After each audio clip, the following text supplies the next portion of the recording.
하겠습니다. 오늘 설명회는 한 1시간 반 정도 걸릴 걸로 예상을 하고요.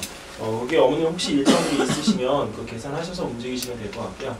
그 다음에 설명이 끝나고 난 다음에 이제 또 상담 또 따로 진행할 거거든요. 그러니까 어머님께서 궁금하신 점은 메모해 두셨다가 설명이 끝난 다음에 그 내용들 궁금하신 점들에 대해서 질문을 해주시면 되겠습니다. 일단은 앞서서 이제 두 번의 설명회를 통해서 이제 초등부하고 중등부에 관련되어진 설명들을 드렸습니다. 그리고 이제 오늘은 이제 과학에서 빠질래야 빠질 수가 없는 이제 비교과 부분이죠. 근데 지금 이제 서울시에서 조 교육감이 발표한 내용들도 있고, 그다음에 이제 대입에서 또 그걸 반하는 정책에 관한 내용들도 있기 때문에 그 부분에서 간략하게 언급을 해서 설명을 드리도록 하겠습니다. 지금 2월 20일자에 창의재단에서 올해 그 이제 비교과에 대한 부분에서 가이드라인을 갖다 발표를 했는데, 일단은 그 가이드라인은 학교에 대한 가이드라인은 아니고요. 교육청에서 지금 각자 세부적인 내용들은 이제 관할 지역 교육청에서 이제 주재를 하고, 전체적인 그 가장 큰 대회인 전국대회나 그다음에 이제 도대회 같은 경우에는 아이들이 이번에 그 과학탐구 토론대회를 이 페이퍼를 받아서 개요서를 쓰는 게 아니고요. 아이들이 컴퓨터를 해서 워드를 갖다가 해서 아이들이 직접 4페이지 정도에 대한 해당되는 분량의 개요서를 작성하는 걸로 일단 포맷이 맞춰졌습니다. 그러니까 쓰는 게 아니고 이제 컴퓨터를 워드를 잘 쳐야 되는 상황이 벌어졌고요. 그 다음에 또 하나는 지금 현재 이 과학탐구 토론 대회가 단지 그냥 저희가 이제 애들이 개요서 작성에 대한 부분만 해서 올라가는 것이 아니라 발표의 주안점이 맞춰졌습니다. 그래서 질의응답 시간이 약 20분 이상 정도의 시간이 되고요. 규제가 굉장히 강화가 됐습니다. 왜 규제가 강화됐냐면 점수 명기 표기에 대한 이 부분의 감점 부분까지 고시가 되어져 있는 상황이기 때문에 학생들한테 주지시켜야 될 건 꼭 시간을 지켜라라고 하는 말을 정확하게 주지를 시켜야 실질적으로 대회 운영이 가능할 것 같습니다. 그래서 아이들이 전반적으로 이제 그 대회에 대한 부분에 참여하는 것 정도로만 알고 이제 참여를 하게 되면 아무 의미가 없고요. 그 규정 사항을 정확하게 지켜낼 수 있는 그 대회의 취지에 맞춘 자기의 실력 발휘할 수 있는 아이가 직접 참여하는 것이 오히려 더 유리한 시점이 됐습니다. 일단은 여기 비교과 할 때 항상 이제 저희들이 듣는 얘기인데, 보통 이제 어머님들께서 이렇게 얘기하시다가 보시면 이런 얘기가 보통 돌아요. 아는 사람 있냐? 무슨 아는 사람이 있는가 했더니 토론 잘하는 아이 어디 없냐? 이렇게 물어봅니다. 그래서 보통 학교에 지금 이제 예비중 학생들을 두신 어머님들은 누가 내 반에 누가 올지를 모르니까 지금 잠자고 계시지만, 어머님들 벌써 뒤쪽으로는 이미 학생들이 다 끼리끼리 모여가지고 학교가 똑같은 학교로 배정받은 학생들은 이미 토론대회를 준비하고 있습니다. 그래서 실질적으로 지금 현재 약간 좀 늦었다고 생각을 하실 수도 있는데 사실 늦지도 않았습니다. 왜 그러냐면 2월 20일자에 창의재단에서 이제 기준에 대한 이 가이드라인은 발표가 됐지만 세부 주제에 대한 것들은 교육청이 일단 관할이거든요. 그러니까 그 세부 주제에 대한 부분들이 나와봐야 실질적으로 어떻게 운영이 될지를 알기 때문에 2월 26일자 이후로 움직이시고 그 전까지는 움직이지 않으셔도 괜찮습니다. 그 대신 아이한테 기사거리나 이런 것들을 주셔서 가십거리에 대한 부분들을 약간 좀 상식적으로 이렇게 알고 오는 거는 좋습니다. 왜 그러냐면 아이들이 보통 이제 그 간접 경험을 통한 것을 이 과학탐구 토론대회에서 많이 쓰는데, 중요한 거는 많이 쓰는 게 중요한 게 아니라 사실 이 가이드라인을 갖다 잘 해석해서 분석한 내용을 갖다가 이쁘게 정리할 수 있는 아이가 가장 중요한 케이스가 됩니다. 근데 보통의 이 아이들이 중학생이어도 이 토론을 잘하는 아이는 꽤 있는데요. 분석해가지고 그 내용에 대한 것을 요약 정리할 수 있는 아이는 또 흔치 않아요. 그러니까 이 두 가지 포맷을 다 맞출 수 있는 아이들이 없기 때문에 어머님들께서 이 토론 잘하는 아이 어디 있냐 이렇게 물어보는 거는 이게 별로 중요하지 않습니다. 그러니까 토론을 못해도 토론을 얼마든지 잘하게 할 수 있어요. 근데 중요한 건 분석을 갖다가 시키는 거에 대한 부분은 사실 시간이 너무 많이 오래 걸립니다. 그러니까 이건 고등학생들도 마찬가지예요. 그러니까 대회 참여하지 못했던 학생들이 오게 되면 보통 한 3회차, 4회차 걸리는 것들이 한 6회, 7회, 8회 이렇게 늘어나기 시작합니다. 그러면 그때 뭘 중점적으로 보냐면 쓰는 걸 중점적으로 보는 게 아니라 쓰는 내용에서 어떤 내용을 갖다 근거로 해서 분석을 할 건가 그걸 집중적으로 가르칩니다. 그래야 아이들이 당당해지고 대회에 참여할 때 그 맛이 있어서 다음에 또 이게 참여하게 되는데, 그걸 못하게 되면 다음번에 하자고 해도 절대적으로 안 하죠. 자, 어머님들께서 이렇게 하시다 보면 이제 3월에 하는 과학탐구 토론 대회 누구랑 준비할까 이제 같이 할까 이게 많이들 얘기하시는데 여기 이제 같이 오신 분들이 계시지만 참 죄송하지만 내 아이가 어머님 좀 다른 아이한테 미안합니다. 근데 내 아이가 좀 이렇게 편하고 빛날 수 있는 상태로 좀 만들어 주셨으면 좋겠어요. 어머님들은 한 가지 큰 그 착각을 하시는 것 중에 하나가 내 아이는 절대적으로 다른 친구들에 비해서 못한다라고 하는 생각을 꼭 가지고 계시더라고요. 근데 그렇지 않습니다. 여기 아이들이 어머님들 그 외적으로 이제 학교에서 그 생활하는 거나 친구들끼리 있을 때요 오히려 주도권을 잡고 가는 아이들이 꽤 많습니다. 그러니까 내 아이가 잘한다는 생각을 가지시고 아이가 누구랑 할지를 갖다 결정하시기보다는 야 네가 좀 이렇게 편하게 이야기할 수 있는 친구, 그다음에 네가 좀 이렇게 했을 때 네가 오히려 이렇게 리더를 갖다가 할 수 있는 친구면 더 좋겠어라고 이야기를 해주시는 게 훨씬 아이한테 그 자신감이 팽만한 상태의 대회를 갖다 참가할 수가 있어서 오히려 집중력이 훨씬 더 좋아집니다. 자, 그리고 이 상 받았다고 하는데 어디 학원에 다닌 거야? 이거는 어머님 별로 중요하지 않아요. 왜냐면 사실 이거 하면 MSG 빠지지 않습니다. 근데 중요한 거는 상을 갖다가 어디서 받았느냐가 관건이 아니고요. 그 아이가 다음번에도 그 대회를 나갈 수 있느냐가 관건이에요. 왜냐면 대회를 갖다가 어머님 한 번 나가서 금상 받고 학교 대표로 나가서 그 교육청에서 끝났다고 생각하시면 안 돼요. 왜냐면 이게 중학생들은 어디까지 이어지죠? 이 대회가? 고등학교 2학년, 3학년까지 이어진단 말이에요. 이번에 어머님 약간 놀랄 로짜의 그 뉴스거리가 있었잖아요. 대전 영재 과고 2명 합격 취소. 네, 근데 그게 이유가 뭐죠? 내신 성적 미달이에요. 22대 1의 경쟁률을 뚫고 들어간 그 학교에서 내신 관리 잘못해가지고 떨어진 건 누구의 책임일까요? 그거는 학생의 책임이에요. 네, 왜냐면 너무 본인이 우습게 본 거죠. 실질적으로 3학년 2학기 때 애들이 어머님 성적이 그 전교 등수 확 바뀌어요. 거의 한 많이 차이 나면 10등, 15등 정도 차이가 납니다. 근데 그거를 인지 못한 상태에서 그 너무 놔버리니까 순간 어떻게 되죠? 계속 올라가는 애들은 올라가는데 이게 신경 안 썼던 애들은 올라가는 애들 밀려서 떨어지죠, 반대로. 네, 마찬가지입니다. 대회를 갖다 한 번 하고서 끝내겠다 이 생각으로 하실 거면 애시당초 아예 하지를 마십시오. 네.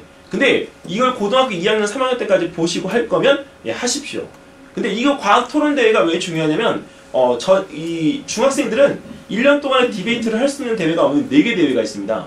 가장 큰 대회가 이 토론 대회하고요. 어머님 또 뭐가 있죠? 하나가 더 있는데 영어 대회. 어머님들 많이 참여하시는데.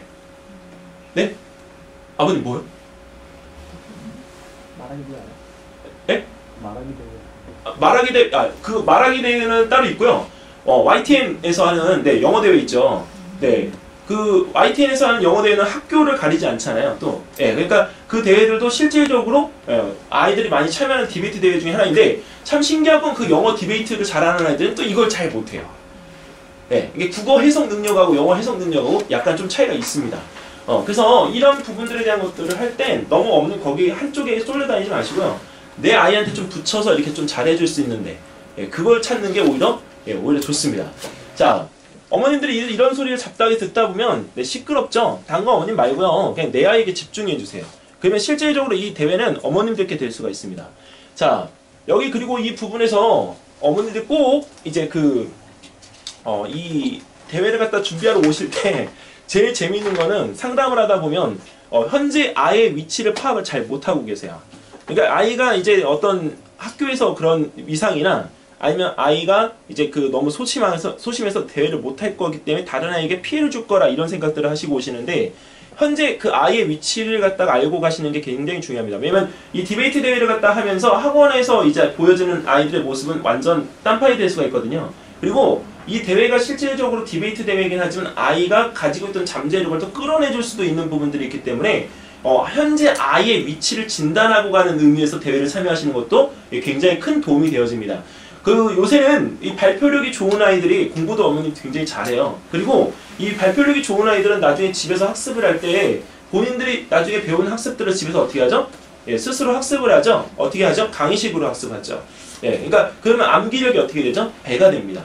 그러니까 이런 부분에 있어서 이 디베이트 능력은 굉장히 중요하고 2023년도에 수학이 전부 다 구술로 바뀝니다. 평가지가 없어지고 구술 디베이트로 평가가 이루어집니다. 그런 측면에서 2023년이면 앞으로 남은 시대에 5년, 6년 뒤이기 때문에 현재 중학교 올라가지 못한 초등학교 6학년부터는 해당 사항이 있다고 봅니다. 그래서 아이들이 수학을 갖다가 구술로 인터뷰하는 데 있어서 이런 디베이트에 대한 능력은 앞으로 높은 평가를 갖다 받을 가능성이 굉장히 높습니다. 자, 여기 이 대회를 갖다 참가할 때 보통 이렇게 남남이냐 여여냐 아니면 남녀 이게 어느 게 좋으냐 이게 고민이 될 텐데 남자 학교 여자 학교는 이게 별로 고민할 필요가 없죠. 근데 남녀 공학인 경우에는 사실 중요합니다. 왜냐면 남녀 혼합에 대한 부분에 대해서 협동심 점수가 부여가 되기 때문에 여기서 이 부분에 대한 거는 남녀 혼합이 더 유리합니다. 네. 그래서 남남, 여여, 그다음 남녀 중에서 실질적으로 아이들이 상을 받는 걸 기준으로 해서 수상률로 표현을 갖다 했을 때 이 같은 남남, 여여, 남녀보다는 이 남남 단일 구조보다는 혼성 구조가 오히려 더 상을 받는 비율이 훨씬 더 높습니다. 그래서 이거는 저희들도 이제 궁금해가지고 알아본 결과 협동심 점수가 훨씬 더 얘네가 높더라고요. 남녀 혼성 구조가. 그래서 항상 어떤 대회를 갖다 나갈 때 남녀 혼성 구조를 갖다 이루는 것이 가장 좋다라는 말씀을 드립니다. 근데 중요한 거는 이번 탐구 토론 대회에서 남자 커플과 여자 커플의 그런 팀 구조일 때는 남자 아이들보다는 여자 아이들이 훨씬 더 유리합니다. 이유는 개요소 작성 면에서 여학생들이 가독성이라는 부분의 점수치가 훨씬 더 높습니다. 남자 아이들은 뭘 못하냐면 글씨를 정말 못 써요. 네, 근데 이게 글씨를 갖다 못 쓰는 게 문제가 아니라 글씨를 너무 작게 써요. 네, 그리고 어머님 자녀분 중에 그 여학생들이라도 글씨를 너무 작게 쓰는 친구들한테는 어머니 글씨를 중간 크기로 늘리라고 꼭 얘기를 해주세요. 왜냐면 글씨가 작아도 가독성이 떨어져요. 예, 어머님 자녀분 중에 혹시 그 한 페이지를 채우는데 일주일 이상 걸리는 애들 있죠. 네, 그런 자녀들이 있으면 글씨 크기를 이번에 어머님 단번에 늘려서 노트 쓰는 걸 어머님 바꿔주세요. 예, 그리고 가독성 점수가 얘네들은 문제가 되고요. 또 하나는 남남일 경우는 딱 하나가 어머님 좋아요. 분석이 잘 돼요. 신기하게 얘네들은 근거에 대한 분석이 뛰어나요. 근데 여여는 그게 약해요.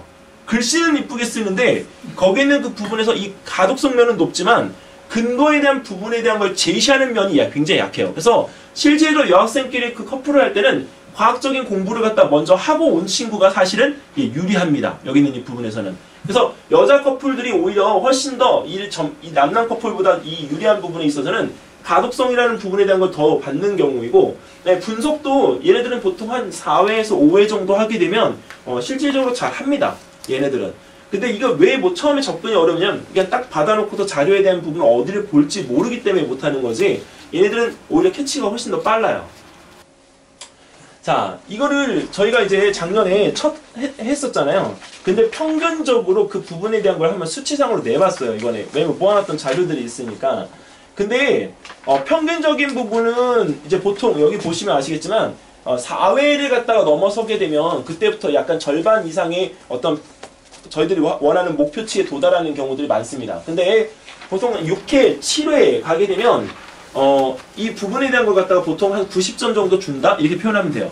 작년에 제가 이거 어떻게 뽑았냐면 한 팀을 제가 몇 회 수업을 했냐면 13회 수업을 했거든요. 근데 그 13회 수업 중에 정식 수업, 정규 수업은 5회밖에 안 되고요. 나머지 8회는요, 무료 특강으로 밤에 열었어요, 형님. 근데 애들이 지치지도 않고 거기 계속 오더라고요. 근데 이만한 강의실에 한 18명이 모여가지고, 형님, 그 2시간을 연습하고 하는데요. 걔네들이 나중에 어떤 상태가 되냐면, 개요소 작성하는 데 있어가지고요, 주제를 주잖아요. 그럼 개요소 작성하는데 보통 제가 요구하는 시간은 20분에서 30분이에요. 왜냐면 그 나머지 검토하고 발표 준비를 해야 되기 때문에. 그러면 딱 1시간 떨어지거든요. 근데 30분 안에 작성하니까 없는 시간이 남잖아요. 네, 그러니까 발표도 하고 18팀이지만 2시간이면 끝나요. 발표도 하고 그 다음에 뭐를 하느냐, 주제를 2개 돌릴 수가 있어요. 그래서 실질적으로 걔네가 하고 간 주제는 총 17개입니다.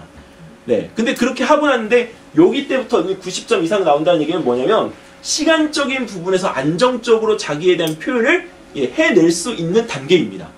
예. 그게 평균치. 그러니까 여기서 보통 6회 정도 가는 애들, 중등부 애들은 6회 정도만 해도 이 상태에 도달하는 케이스들이 굉장히 많아요. 자, 근데 아주 잘하는 팀은요, 형님, 사실은 4회 이상 수업을 안 합니다. 네, 왜냐면 이거 너무 오래 수업을 하잖아요. 그럼 애들이 뭐를 실수를 하냐면 자기가 해야 되는 것에 대해서 너무 고착화돼요. 예, 고착화돼서 이 부분에 대한 걸 더 이상 개선을 할 수가 없어요. 그러니까 나중에 어떤 팀들은 정말 잘해서 시간 여유가 있으니까 마지막 페이지에 어머님 그 전체적인 그 이야기에 대한 것을 스토리로 그림으로 그려내요. 한 16컷, 17컷 정도로. 근데 그 정도의 시간 여유가 남는단 말이에요. 근데 그거를 계속 고착화시키잖아요. 그러면 어떻게 표현을 갖다 해야 될지를 모르니까 나중에 그게 부담이 돼요. 그럼 시간적인 부담이 되니까 얘네들은 할 수 있나요, 없나요? 못하고 그냥 시간만 계속 벌어가면서 고민만 하다가 그냥 끝나는 상태가 돼버려요. 그래서 잘하는 팀 같은 경우에는 보통 4회에서 더 이상 놔두고 나중에 본인들이 불안해하면 시험 전주에나 아니면 거기에 있는 그 대회 전주나 대회 한 3, 4일 전에 간단하게 한번 미팅을 해서 본인들 그걸 하는 방향에 대한 것들을 컨설팅 해주는 게 훨씬 더 유리합니다. 근데 잘하는 팀이 있으면 못하는 팀이 있겠죠? 아, 얘네들은 정말 어머님 힘들어요. 왜 힘드냐면 어떤 경우가 있냐면 이 페이퍼가 나가면 페이퍼 2시간 동안 어머니 한 글자도 못 쓰는 경우가 있습니다. 네, 있어요. 정말로. 근데 정작 더 중요한 건요. 대화가 한마디도 없어요. 2인 1조인데 대화를 안 해요. 얘네들은 어떻게 하는 것보다도 일단 대화를 시키는 게 더 중요해요. 대화의 물꼬를 좀 트면 좀 괜찮은데 집에서도 안 해요. 왜? 엄마끼리 모아놓은 팀이기 때문에. 그게 어디서 나타날까요? 남녀 혼성팀에서. 얘네들은 사춘기잖아요. 남녀 혼성팀이기 때문에 얘네들 스스로가 무엇인가를 갖다 하는 데 있어가지고 이렇게 섞어놓으면 잘할 것 같지만 실질적으로 굉장히 어머니 부끄러움을 많이 타서 오히려 불편한 사례가 벌어집니다. 그래서 남녀 혼성팀을 짤 때는 오히려 조금 어머님들이 친하는 애들보다도 그 애들끼리 친한 애들 있잖아요. 걔네들이 하는 게 더 맞아요. 예. 아무리 반에서 꼴찌를 갖다 놔도요, 어머님, 걔네들끼리 더 잘할 수 있어요. 예. 그래서 이 부분을 할 때 남녀 혼성팀 중에 전혀 모르는 아이들이나 그 다음에 대회에 대한 부담 아무 생각 없이 그냥 어머님들 손에 이끌려서 나온 아이들 그 다음에 정말 글쓰기나 디베이트를 한 번도 안 해봐가지고 어떻게 되는지 모르는 아이들. 근데 걔네들이 수업을 갖다 보통 얘네들은 4회에 끝나지만 얘네들 많이 하는 경우에는 선생님 중간에 교체해가지고 8회 정도로 합니다.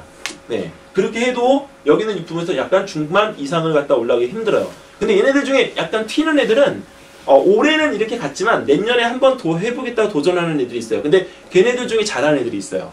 그러니까 올해는 약간 배워가는 의미에서 도전을 하고 그 다음에 나중에 2학년 때나 3학년 때 오히려 그 부분에 대한 걸 바탕으로 해서 내가 내 실력을 좀 펼치는 아이들. 여기 지금 중학교 1학년 예비 어머님들이 많이 계시면 이 부분은 좀 참고를 해두세요. 왜냐면 작년에 중학교 1학년이기 때문에 대회에서 상을 안 줬거든요. 네, 진짜 잘하는 애들이 많았는데 근데 그 부분에서 왜 안 줬냐면 3학년들이 뭐를 해야 되죠? 입시를 해야 되잖아요. 그러니까 안 줘요.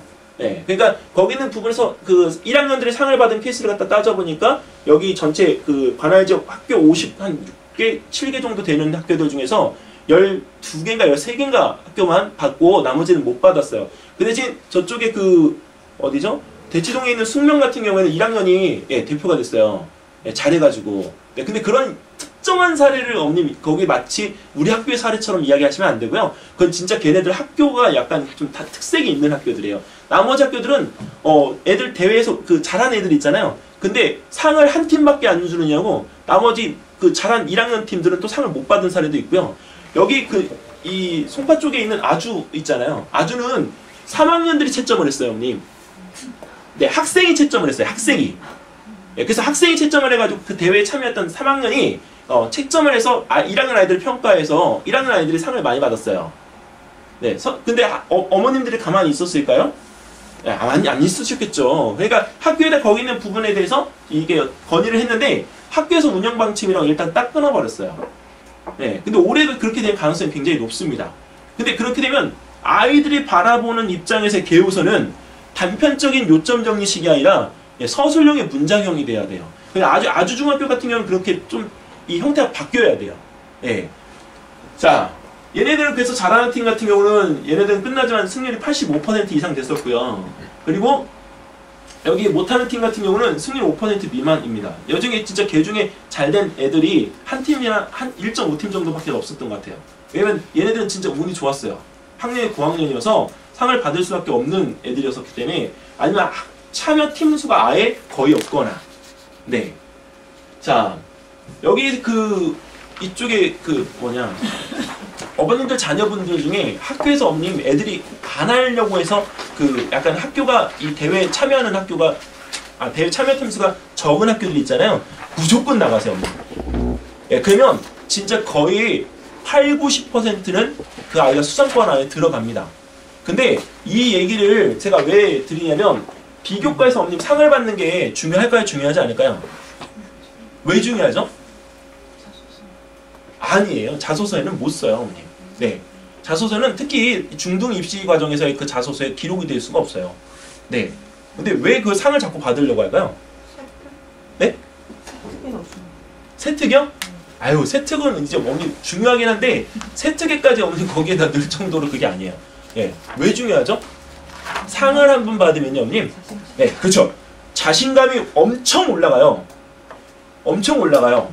근데 더 좋은 건 수행평가 점수가 올라가기 시작해요. 어머님도 이거 모르셨죠? 여기서 비교과 대회에서 우승하는 애들은요, 수행평가 점수가 관리가 됩니다. 학교에서 어머님 절대 그 부분에서 얘네들을 하향 평준화 시키지 않아요. 예, 그래서 다음번에 또 학교를 갖다 빛낼 수 있는 얘네들 그릇이잖아요. 그렇기 때문에 얘네들이랑 관리가 엄청 들어가요. 그렇기 때문에 학교에서 어머님 얘네들 불러가지고 뭐뭐 해봐라고 얘기하는 경우들도 많아요. 그러니까 수행평가 관리에 대한 부분들과 자신감이 같이 일석이조의 형태로 플러스 돼서 가기 때문에 얘네들한테는 이 대회에서 상을 받는 거에 대한 취지 자체가 좋은 겁니다. 이거는. 자, 근데 2018년도에 주제를 갖다 알고 싶어서 어머님들 막 인터넷 클릭해가 조회수가 지금 많이 올라가고 있어요. 근데 어디 가서 알아야 되나요? 주제는 아까 제가 말씀드렸는데 원래는 창의재단에 가서 어머님 확인하는 게 정석입니다. 근데 창의재단에 2월 20일자에 공지가 된 거는 관할교육청에서 세부사항은 발표하도록 맡기겠다라고 지금 나와 있기 때문에 관할교육청에서 발표가 되는 2월 말이나 아니면 3월 첫째 주가 일단 관건이 될 것 같고요. 송파 지역도 예외상은 아닌데 서초, 대치, 송파에서 가장 기준이 되는 학교는 서초동에 있는 서원중학교입니다. 왜냐면 거기 서원중학교가 가장 일단 그 아이들한테 그 내보내는 공지사항 그 가정통신문에 정확한 기준 가이드라인을 갖다가 잘 써놓습니다. 근데 사실 그 가이드라인이 그 학교에만 적용되는 건 아니고요. 그 학교가 일목요연하게 그 부분에 대한 표현을 갖다가 잘 해놓기 때문에 저희들이 얻는 팁도 굉장히 많아요. 작년에 저희들이 거기서 얻었던 팁은 뭐냐면 탐구보고서나 이런 것들도 사실 그 교사들이 바라보는 눈에 대한 시각은 저희들이 알 수가 없잖아요. 근데 작년에 어머니 바뀐 게 한 가지가 있어요. 탐구보고서에 원래 학생들 얼굴 들어가나요? 못 들어가나요? 못 들어가죠. 원래 2014년도 이후로 못 들어가도록 되어 있었어요. 네, 2014년도 전에는 얼굴 집어넣어도 상관없었습니다. 근데 얼굴이 못 들어가도록 되어 있었는데 얼굴을 집어넣도록 바뀌었어요. 왜? 보고서가 어머님 매년 똑같아요. 네. 그래서 썼던 거가 이 학생이 한 건지 다른 학생이 한 건지 그거를 갖다가 이제 모르니까 사실 그거를 보고서를 얼굴을 집어넣도록 바뀌었어요. 작년에 저희는 그래서 데뷔를 했어요. 어머님들이 알고 계셔야 되는 사항 중에 하나입니다. 학교에서 저기를 하지 않는 이상은 거기 있는 부분에서 얼굴이 들어가는 게 맞다입니다. 지금 현재 상황으로는. 그래서 그 7월 달에 있는 대회 같은 경우 할 때도 얼굴을 집어넣어야 돼요? 말아야 돼요? 이거 꼭 물어보셔야 됩니다. 정말입니다, 어머님. 왜냐면 교육청에서는 얼굴을 집어넣도록 바뀌고 있습니다. 그래서 교육청에서는 얼굴을 갖다 오히려 집어넣지 않으면 거기 있는 부분에서 점수는 0점이지만 얼굴이 들어가 있는 학생들한테는 거기서 가점을 줍니다. 그러니까 학생들이 거기 있는 부분에 대한 것들 보고서를 갖다가 할 때 얼굴이 들어가도록 하는 게 훨씬 더 보고서의 채팅면에서 유리하다. 숭이 초등학교처럼 아예 이걸 다 보고서 앞면을 갖다 떼가지고 서울대에다 보내지 않는 이상은 절대적으로 이변이라고 하는 게 없습니다, 어머님. 숭이 초등학교는 서울대에다 보고서를 다 보내요. 그래서 걔네는 퀄리티 자체에 대한 부분이 낮거나 높거나 이거 가리지 않고 퀄리티 자체에 대한 부분을 교수진들이 그걸 보고 판단을 합니다. 애들 실력에서 이거 만들 수 있을까 고민을 하지 않고.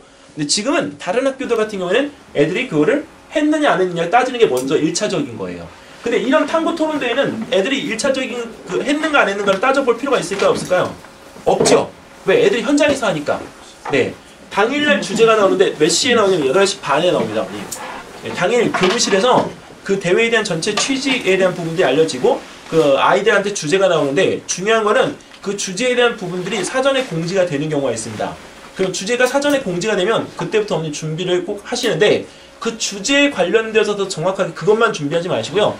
그 학교에서 주제가 주어진 학교들은 그 관련 주제들이 있습니다. 제가 대표적인 예로 들어드리는 게 바이러스에 관계되어진 부분을 할 때 2017년도 초반에 뭐가 유행이었냐면 살처분이 없는 굉장히 이야기거리였어요. 과학뉴스에서. 그래서 살처분에 대한 이야기가 그 주제로 나왔었습니다. 그러니까 바이러스라고 해서 바이러스에 관계되어진 부분이 나올 거라고 생각하지 마시고 거기 있는 부분에 그 주변에 있었던 과학적인 시사 뉴스거리에 등장했던 바이러스가 있으면 그 바이러스를 갖다 조사하시는 게 훨씬 더 대비하기가 쉽습니다. 그리고 거기에서 이 송파 지역이 한 가지가 그 약간 좀 걱정이 되는 건 작년에 대회에서 예비 주제들이 많이 나왔지만 그 예외의 것들도 나왔잖아요. 그 예외의 것들 나왔던 것들 중에서 가장 많은 지역이 바로 송파 지역이었어요. 근데 송파 지역에서 나왔던 주제가 어떤 게 나왔냐면 우리 학교에 환경미화를 갖다가 살릴 수 있는 방법에 대한 부분에 대해서 본인들이 생각하고 있는 말을 창의적으로 제시하시오입니다.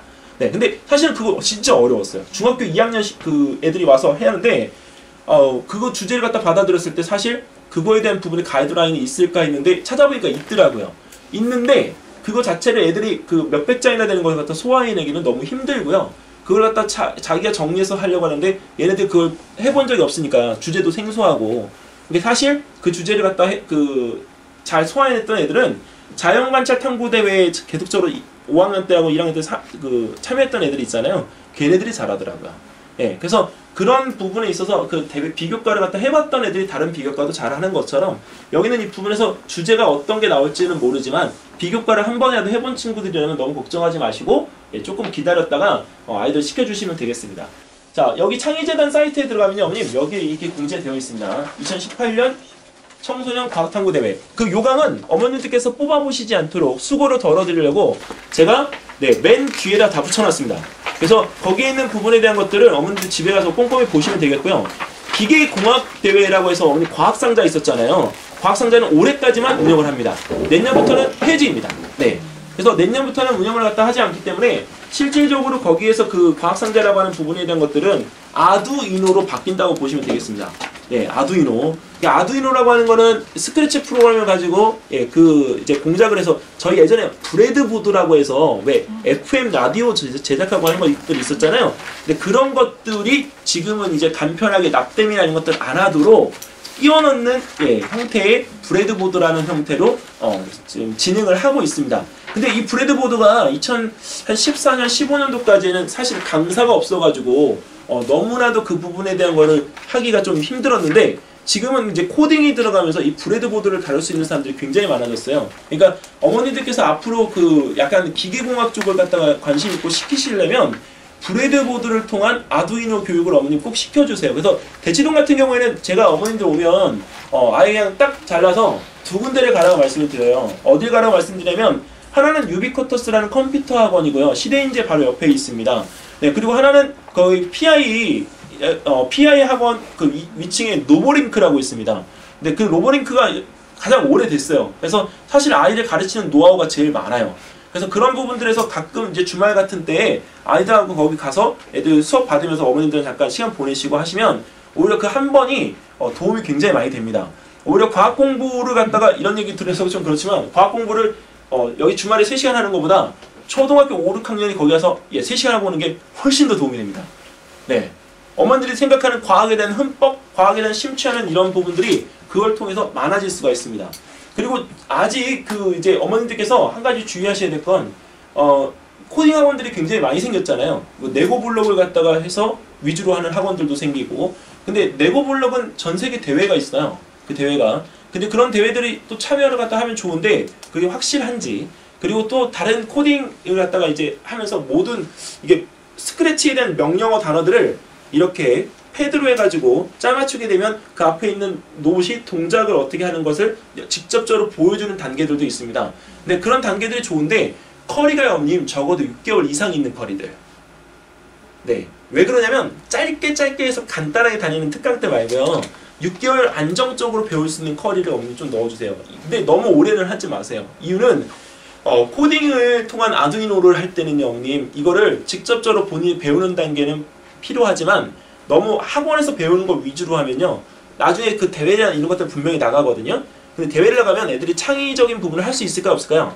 못해요. 어려운 난이도의 그 아두이노들은 본인이 직접적으로 유튜브나 이런 데를 보고 공부를 해서 나가야 돼요. 네. 그러니까 그 어머님들께서 그 아두이노라고 하는 부분에 대한 걸 너무 오랫동안 시키려고 막 이렇게 오랫동안 잡지 마시라는 겁니다. 코딩이라고 하는 부분은 요새 애들이 똑똑해가지고 컴퓨터나 이런 것들에 대한 것들의 습득력이 굉장히 좋아요. 그래서 너무 오랫동안 붙잡고 있지 않아도 애들은 소화합니다. 그리고 만약에 조금 더 욕심이 있으시면 한양대 영재원에 어머니 보내주세요. 네, 한양대 영재원은 중학생들도 다닐 수 있습니다. 네, 그리고 중학생들도 다닐 수 있는데 걔네들이 배우는 첫 번째 그 내용이 파이썬은 다 대부분 다 하고 왔다라고 생각하기 때문에 그 알고리즘 윗단계인 C 언어를 갖다 어머님 시작을 합니다. 첫 단계부터.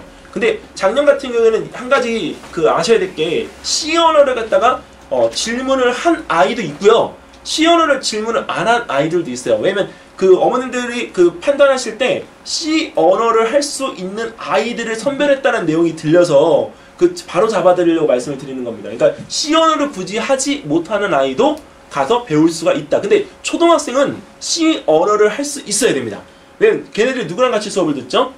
바로 심화반하고 중등애들하고 수업을 같이 듣기 때문에 C 언어를 할 수 있어야 되는 아이들이 맞습니다. 네. 자, 여기 이 부분에 대한 거 어머니 보시게 되면 이거는 자료가 뒤에 넘어가 있는데 여기 보시죠. 네, 여기 이날 이제 이거는 교육청 이상의 단계로 올라갔을 때인데 학교에서는 이 부분에 대한 걸 따라가지만 실질적으로 거기에서 그 내용에 대한 부분들의 것은 조금 바뀔 것 같습니다. 뭐가 바뀌냐면 토론회 준비해서 이 아이들이 개요서 쓰는 시간이 240분이 주어질 수가 없습니다. 240분이면 사실 이거는 네 거의 4시간 가까이 되는 시간인데 작년엔 3시간이었잖아요. 근데 이번엔 지금 여기 발표까지 포함해서 4시간이에요. 근데 작년에 3시간을 지켜준 학교는 이 대치동에 서초에 송파에 통틀어서 2개 학교밖에 없습니다. 네. 근데 그 2개 학교만 3시간을 지켜주고 나머지 학교는 어떻게 했느냐? 60분이요. 60분. 네. 제일 많이 주어진 학교가 네, 90분. 네. 그리고 정말 짧게 주어진 학교는 30분이었습니다. 30분. 네. 그래서 저희가 그 20분, 30분의 개요서를 갖다 작성하도록 시키는 이유가 어떻게 폼이 바뀔지 몰라요. 학교에서는 이거 굉장히 귀찮은 그 행사거든요. 대형국제중 올해도 그 발표가 났는데 대형국제중 어떻게 발표가 났냐면 애들이 보고서를 갖다가 써서 학교에다 제출을 하면 그 보고서 심사 기준을 거쳐서 9명을 선발을 합니다. 그래서 9명 선발을 해서 걔네들이 개요서 작성 팀으로 묶어집니다. 그래서 걔네들끼리 팀을 할 거예요. 예. 그러니까 보고서 심사를 하는 학교가 대형국제중. 또 한 군데가 있어요. 어디 가냐면 저쪽 서초동에 가면 언주가 있어요. 언주중. 언주중 같은 경우도 이번에 보고서 심사 또 할 거예요. 걔네들 20페이지짜리. 그러니까 원래 그 과학탐구 토론대회를 취지를 갖다가 지켜가면서 하는데 작년에 그 부분에 대한 거 취지가 바뀌지 않느냐 물어보시는 분들이 계세요. 근데 바뀐 게 이겁니다. 작년에 장학사가 와서 전체적으로 다 이거 보고 갔어요. 보고 가서 정리한 내용이 지금 올해 이거고요. 어머니들이 바뀐 이 대회에서 유리한 학교는 올해 봉은중학교입니다. 왜냐면 삼성동에 있는 봉은중학교가 왜 유리하냐면 걔네는 작년에 컴퓨팅으로 그 대회를 갖다 했거든요. 그렇기 때문에 대회에서 가장 이 지금 현재 적용되어진 요소에 맞는 대회 취지를 가지고 있습니다. 그러니까 걔네들 자체가 이제 이런 부분에서 만약에 진출한다면 오히려 이런 대회에 익숙하기 때문에 실질적으로 주목을 갖다 받을 수 있죠. 그리고 개요서만 작성하는 내용은 절대 바뀌지 않았고요.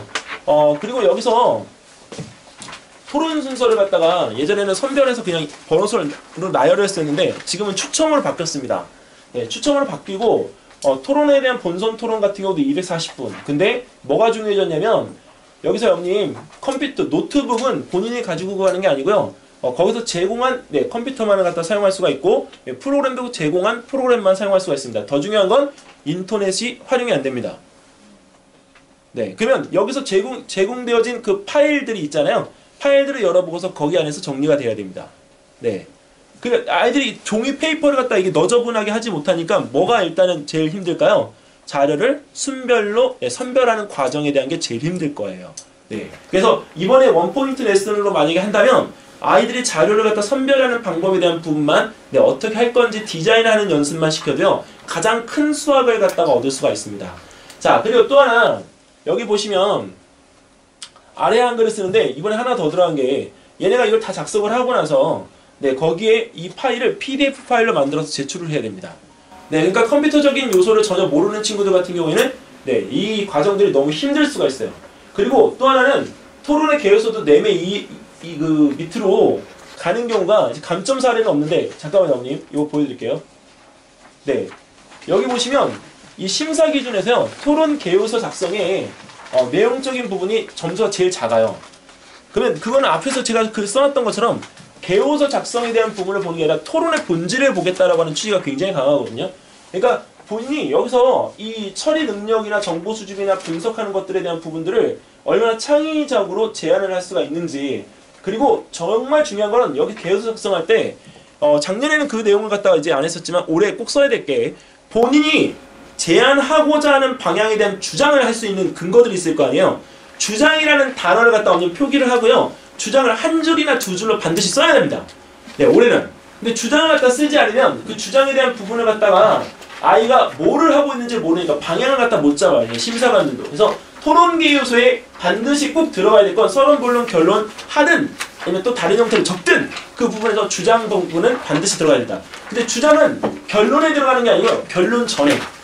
네. 그리고 그 결론 전에 아이들이 그 적게 되어지면 실질적으로 내용이 너무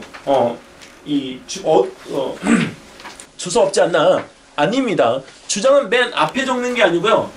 배경을 갖다 적은 다음에 그 과학적인 근거 내용이 들어가고 나서 그걸 토대로 해서 본인이 지금 뭔가를 갖다 주장하고자 하는 내용이 있는 거기 때문에 주장은 중간에 본인이 박스를 쳐서 강조하는 포인트를 두고 거기에 있는 내용에 대한 것을 반드시 한 줄이나 두 줄로 요약해서 정리를 해서 방향을 제시를 해야 됩니다. 찬반이어도 괜찮습니다. 찬반. 자, 그 다음에 여기 질의응답이 여기 있는 부분에 30점인데요. 배점이 제일 커요. 근데 질의응답 시간이 뒤에 나오지만 20분입니다. 20분. 근데 20분 동안 할 수 있는 질의응답이 아이들 짧게 하는 경우에는 거의 한 20개에 육박합니다. 네. 근데 질의응답 할 때 제가 한 가지 팁을 드리면 어머님들이 집에서 연습시켜 주실 그 부분이 있어요. 뭐냐? 질문을 갖다가 하고 나서 응답을 할 때 응답의 끝부분에 반드시 역으로 질문을 꼭 할 것. 네. 그러니까 만약에 여기서 어떤 질문에 대한 대답을 했어요. 근데 그 대답에서 그렇다면 그쪽 팀에서는 이 주장에 대한 부분을 어떻게 하시겠습니까? 라고 오히려 던져서 그 부분에 대한 오히려 피드백이 약간 토론 형태로 이끌어갈 수 있도록 해주면 오히려 그 부분에서 굉장히 높은 점수를 받습니다. 저희 나라 디베이트에서 어머님, 디베이트가 쉽게 이제 고저가 차이가 나는 이유는 외국 디베이터가 좀 달라서 그래요. 뭐가 다르냐면 어머님들 나중에 유튜브나 이런 데서 디베이트 전세계 1등 우리 한국 사람이 했었잖아요. 근데 그 한 친구를 갖다 보면 엄청 약을 올려요. 제대로 약을 올리는데 어떻게 약을 올리냐면 꼭 끝에 질문 하나씩을 던져가지고 약을 올려요. 예. 그래서 하버드 나온 그 친구가 전세계 지금 1등이에요. 1등. 근데 그 친구 자체가 이제 질문들을 갖다 할 때 그거를 본인이 알아서 질문한 게 아니고요. 자꾸 고민을 하다 보니까 질문을 하는 사례에 대한 부분들이 앞에 있더래요. 근데 질문을 역으로 못하지는 않는데 그 질문에 대한 것들을 하는 것들에 대한 부분들이 예인 줄 알고 안 하더라는 거예요. 그래서 역으로 그걸 던져 넣어서 상대편을 괴롭히면서 내가 점수 따고 본인이 그 부분에 대한 거 질문을 못하니까 사실 어떻게 하죠? 억울해하죠. 그럼 나중에 승기는 이미 게임에서 뒤집힌 거예요. 왜? 그 질문을 던져서 이 억울하게 만든 그 아이의 팀이 오히려 승기를 잡기가 쉽기 때문에 대회 우선순위에서 가장 높은 점수를 갖다 받을 수가 있습니다. 자, 그리고 주장 다지기는 나중에 이거는 이제 아이들 뭐 평론이나 반론이나 이런 것들을 하는데 사실은 여기서 평론, 반론의 의미가 별로 없습니다. 어머님들께서 그거 알아두셔야 될 게 이 주장 다지기는 오히려 반론이나 이런 것들이 아니고요. 평론에 가깝습니다. 마지막에 본인이 했던 내용들과 상대편에서 했던 내용들에 대한 부분들을 다시 한번 정리해 주는데 이때 아이들이 어머님 제일 못하는 게 하나 있어요. 메모를 죽어도 안 해요. 네, 뭘 말하면 자기가 질문한 거 상대편에서 응답받은 거 그 질문들을 해가지고 전체적인 정리를 할 수 있는 툴을 한 친구가 옆에서 해줘야 되는데 죽어도 메모를 안 해요. 왜? 답변하기가 너무 급급하다가 보니까 이거를 하질 않아요. 그러니까 질문이 공방만 계속 되어지다가 어떻게 되죠? 나중에 그냥 끝이 나는 사례가 벌어집니다. 그러니까 이 주장 다지기에서는 아이들 제대로 하려면 이 점수 적지 않잖아요. 20점이면. 근데 주장 다지기에서 그것을 제대로 하려면 그것을 메모를 하는 습관을 꼭 들여야 됩니다. 근데 10팀이면 10팀 중에 없는 진짜 10팀 모두 다 메모를 제대로 하는 팀이 단 한 팀도 거의 없습니다. 네. 그러니까 요거는 아이들한테 어머님 꼭 이거 집에서 시키실 때도 마찬가지예요. 사실 이거를 어머님 아시고 하는 방법을 알면 집에서 아이들 데려다 놓고 집에서 시키시는 게 가장 좋아요. 네. 색깔이 물들지 않게끔. 자기가 발표팀으로 나왔는데 개성이 없으면 그 발표팀은 아무리 잘해도 뽑히지가 않거든요. 네. 학교에서 대표로 나가도요, 교육청에서는 절대 불가합니다. 네. 자, 그리고 그리고 여기 보시면 역할 분담이 있는데요.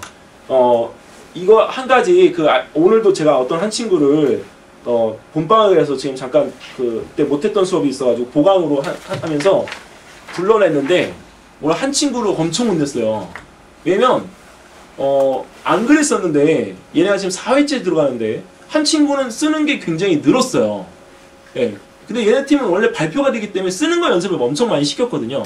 근데 한 친구가 오늘 얘가 두 페이지를 안정적으로 쓸 동안 한 페이지에 두 줄, 세 줄밖에 못 적은 거예요. 이유가 옆에 친구 자꾸 말 시키고 떠들어대느냐고. 근데 그거를 그때는 혼내면 안 돼요. 왜? 그걸 과정을 갖다 거쳐야 되기 때문에. 근데 끝나고 나서 그 부분에서 얘기를 갖다 했는데 본인이 그거에 대해서 엄청 잘못한 줄을 몰라요. 그러면 솔직한 얘기로 그 팀은 어머님 진짜로 팀을 바꾸라고 얘기를 하고 싶었어요. 예. 예. 왜냐면 한 친구가 그렇게 노력을 하는데 한 친구는 노력을 안 하잖아요. 그럼 팀이 사실은 잘못 짜여진 거예요. 예. 그러니까 그런 부분에 있어서는 이 팀워크가 실질적으로 아이들이 하는 부분을 관찰을 안 하는 것 같지만 거기 있는 감독관들이 한 둘에서 많이 들어왔던 학교는 4팀이 들어왔어요. 왜 학교가 참여 인원수가 40몇 팀이 나온 학교가 있었기 때문에 근데 그 학교에서 감독관들이 돌아다니면서 번호 순으로 매겨져 있는 애들 팀에 점수를 갖다 부여합니다. 이 점수를. 네. 협동성 점수 이 부분에서 애들이 그냥 단지 자기 역할만 맡아가지고 하면 된다고 생각하는데 그게 아니라 이 커뮤니케이션 하는 능력까지 다 체크해서 보기 때문에 여기는 이 부분에 대한 것들은 사실 필요하죠. 그냥 써내려간다고 해서 다 되는 게 아니니까요. 자, 그리고 여기 있는 이 부분에서 얘네들 심사항목 기준에서 동점일 경우에는요, 질의응답 부분에 대한 게 사실 가장 점수를 높게 쳐주고요. 그 다음에 주장 발표, 주장 다지기, 역할 분담, 토론 개요소. 이게 토론 개요소의 비중이 가장 적다입니다. 네. 자, 그리고 여기 있는 이 부분은 벌점 기준인데요. 4페이지 분량 초과했을 때는 마이너스 2점. 그 다음에 토론 개요소 제출 마감 시간이 분당 단위로 초과되어지는 부분에서 점수가 이렇게 까입니다. 그러니까 오히려 지금 10분이 초과가 되면 실격 처리가 되고요. 근데 사실 이거는 여기 교육청 이상의 대회에서니까 이렇게 하지만 학교에서는요, 어머님 분당 한 5분 정도까지 예외를 해줍니다. 근데 5분이 넘어가게 되면 실격 처리하는 게 맞습니다. 그거는. 자, 그리고 여기서 이 타인의 작품을 모방했을 때라고 하지만 타인의 작품을 모방할 일은 사실은 없죠. 그리고 여기 보시면 주최 측에서 제공하지 않는 IT 기기 소지, 핸드폰입니다. 외부 연락 또는 도움을 받는 경우, 이런 경우 실격. 그리고 또 하나, 외부 유출 사례. 뭐가 외부 유출이냐? 이건 대회 하는 중이 아니고요. 대회 끝나고 나서입니다. 대회 참가 중 토론 논제, 자, 그 다음에 토론 개요소 등 대회에서 진행했던 일체의 재반 관련 사항을 외부로 유출하는 경우 실격. 나중에 상 취소됩니다. 네. 이게 뭐하고 비슷하냐면 어머님들 교대 경시 보시면 교대 경시에서 애들 시험 문제 또는 면접 문제 이런 것들 다 외부로 유출시키지 말라고 애들한테 엄포하죠. 똑같은 사례입니다. 네. 그러니까 추적 조사 나중에 하게 되면 어차피 그거는 다 커팅을 당하기 때문에 거기서 사실 관심도 없어요, 저희들은. 왜?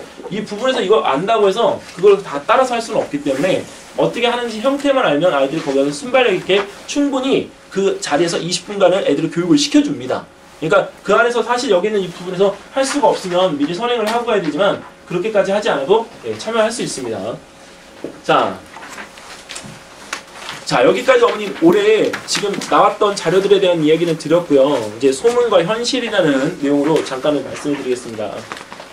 이 과학탐구토론대회가 이게 지금 이제 사실은 굉장히 이제 거세졌죠. 왜 거세졌냐면 KMO 준비하는 애들이 사실은 이 탐구 보고서를 갖다가 모여서 하지 않아도 되기 때문에 쉽게 생각해서 얼마나 대회에 참여를 갖다 많이 하는지가 관건인 대회입니다.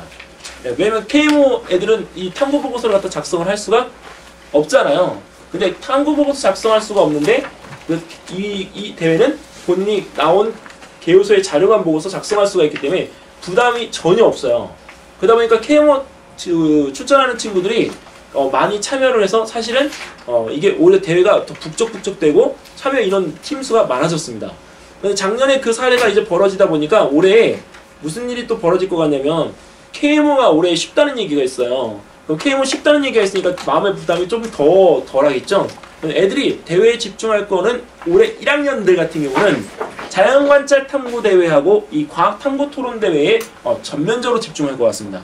근데 자연관찰 탐구 대회는 과학교총에서 우리 여는 대회이긴 하지만 이게 비중이 굉장히 높고요. 전국 대회까지 있고, 그리고 또 하나 과학 탐구 토론 대회는 창의재단에서 진행하는 대회이지만 사실 학교 전반기 대회에서 가장 큰 대회입니다. 그래서 중학교 1학년들은 이 대회를 어머니 안 놓쳤으면 좋겠습니다.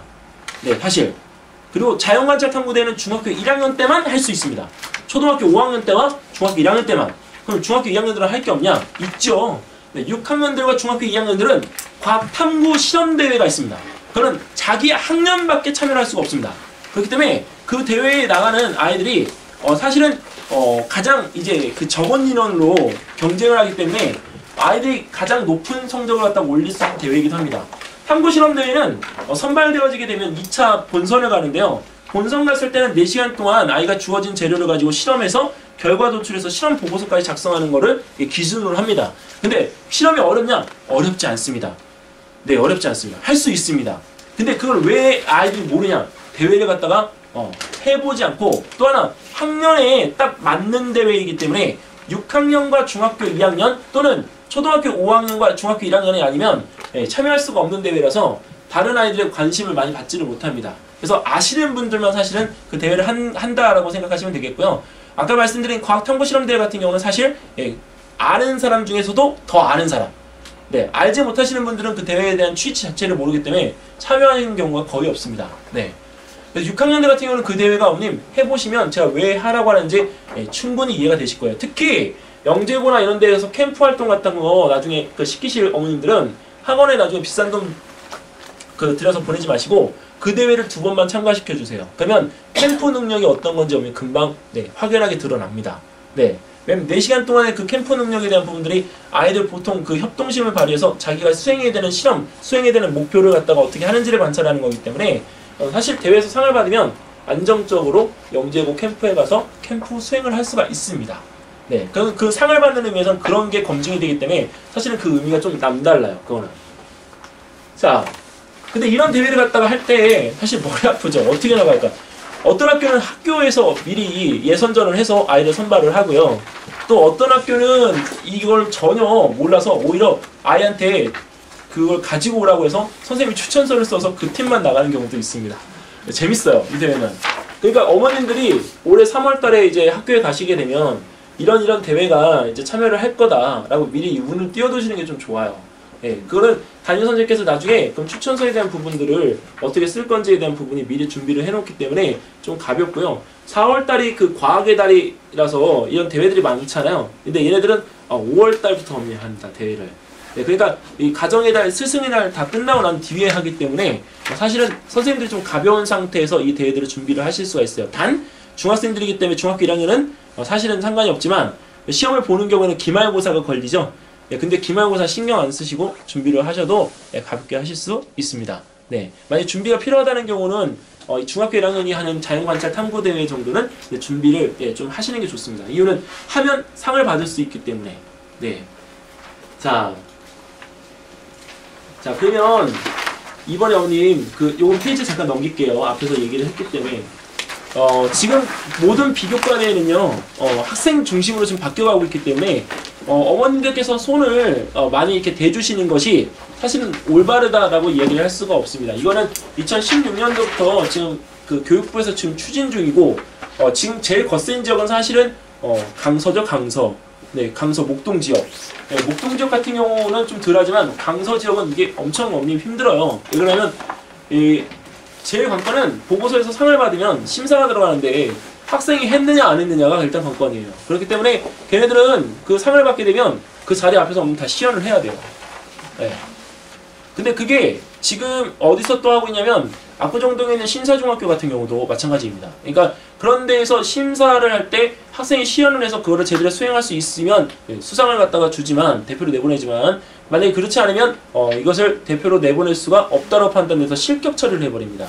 네, 그러니까 이런 부분에서 이런 과정 중심으로 할 수 있는 것, 그리고 또 하나 이 과정 중심으로 하는 것들 중에 학생들이 실수할 수 있는 것 중에 하나가 탐구 토론대회나 이런 것들은 사실 부가적인 어떤 이런 자료들이 없잖아요. 어떤 생산물들이. 근데 학생 탐구 발표 대회를 하는 과학 탐보라고 하는 거는 생산물이 굉장히 많죠. 어머니 근데 아셔야 될 거는 나중에 그 얘네들이 입상을 잘해서 학교 그다음에 교육청 이상을 뛰어넘어서 가잖아요. 그럼 어디 가죠?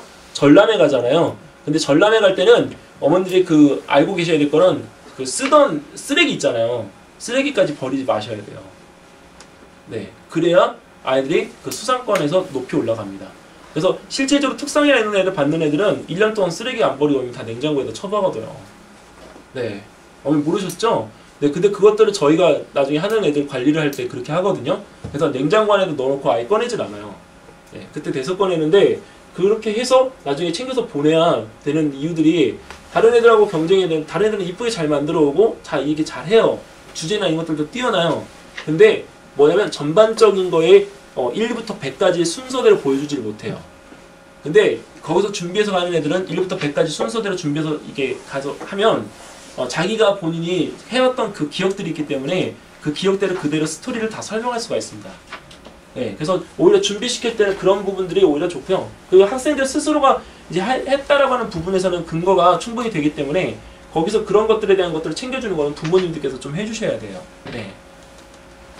자,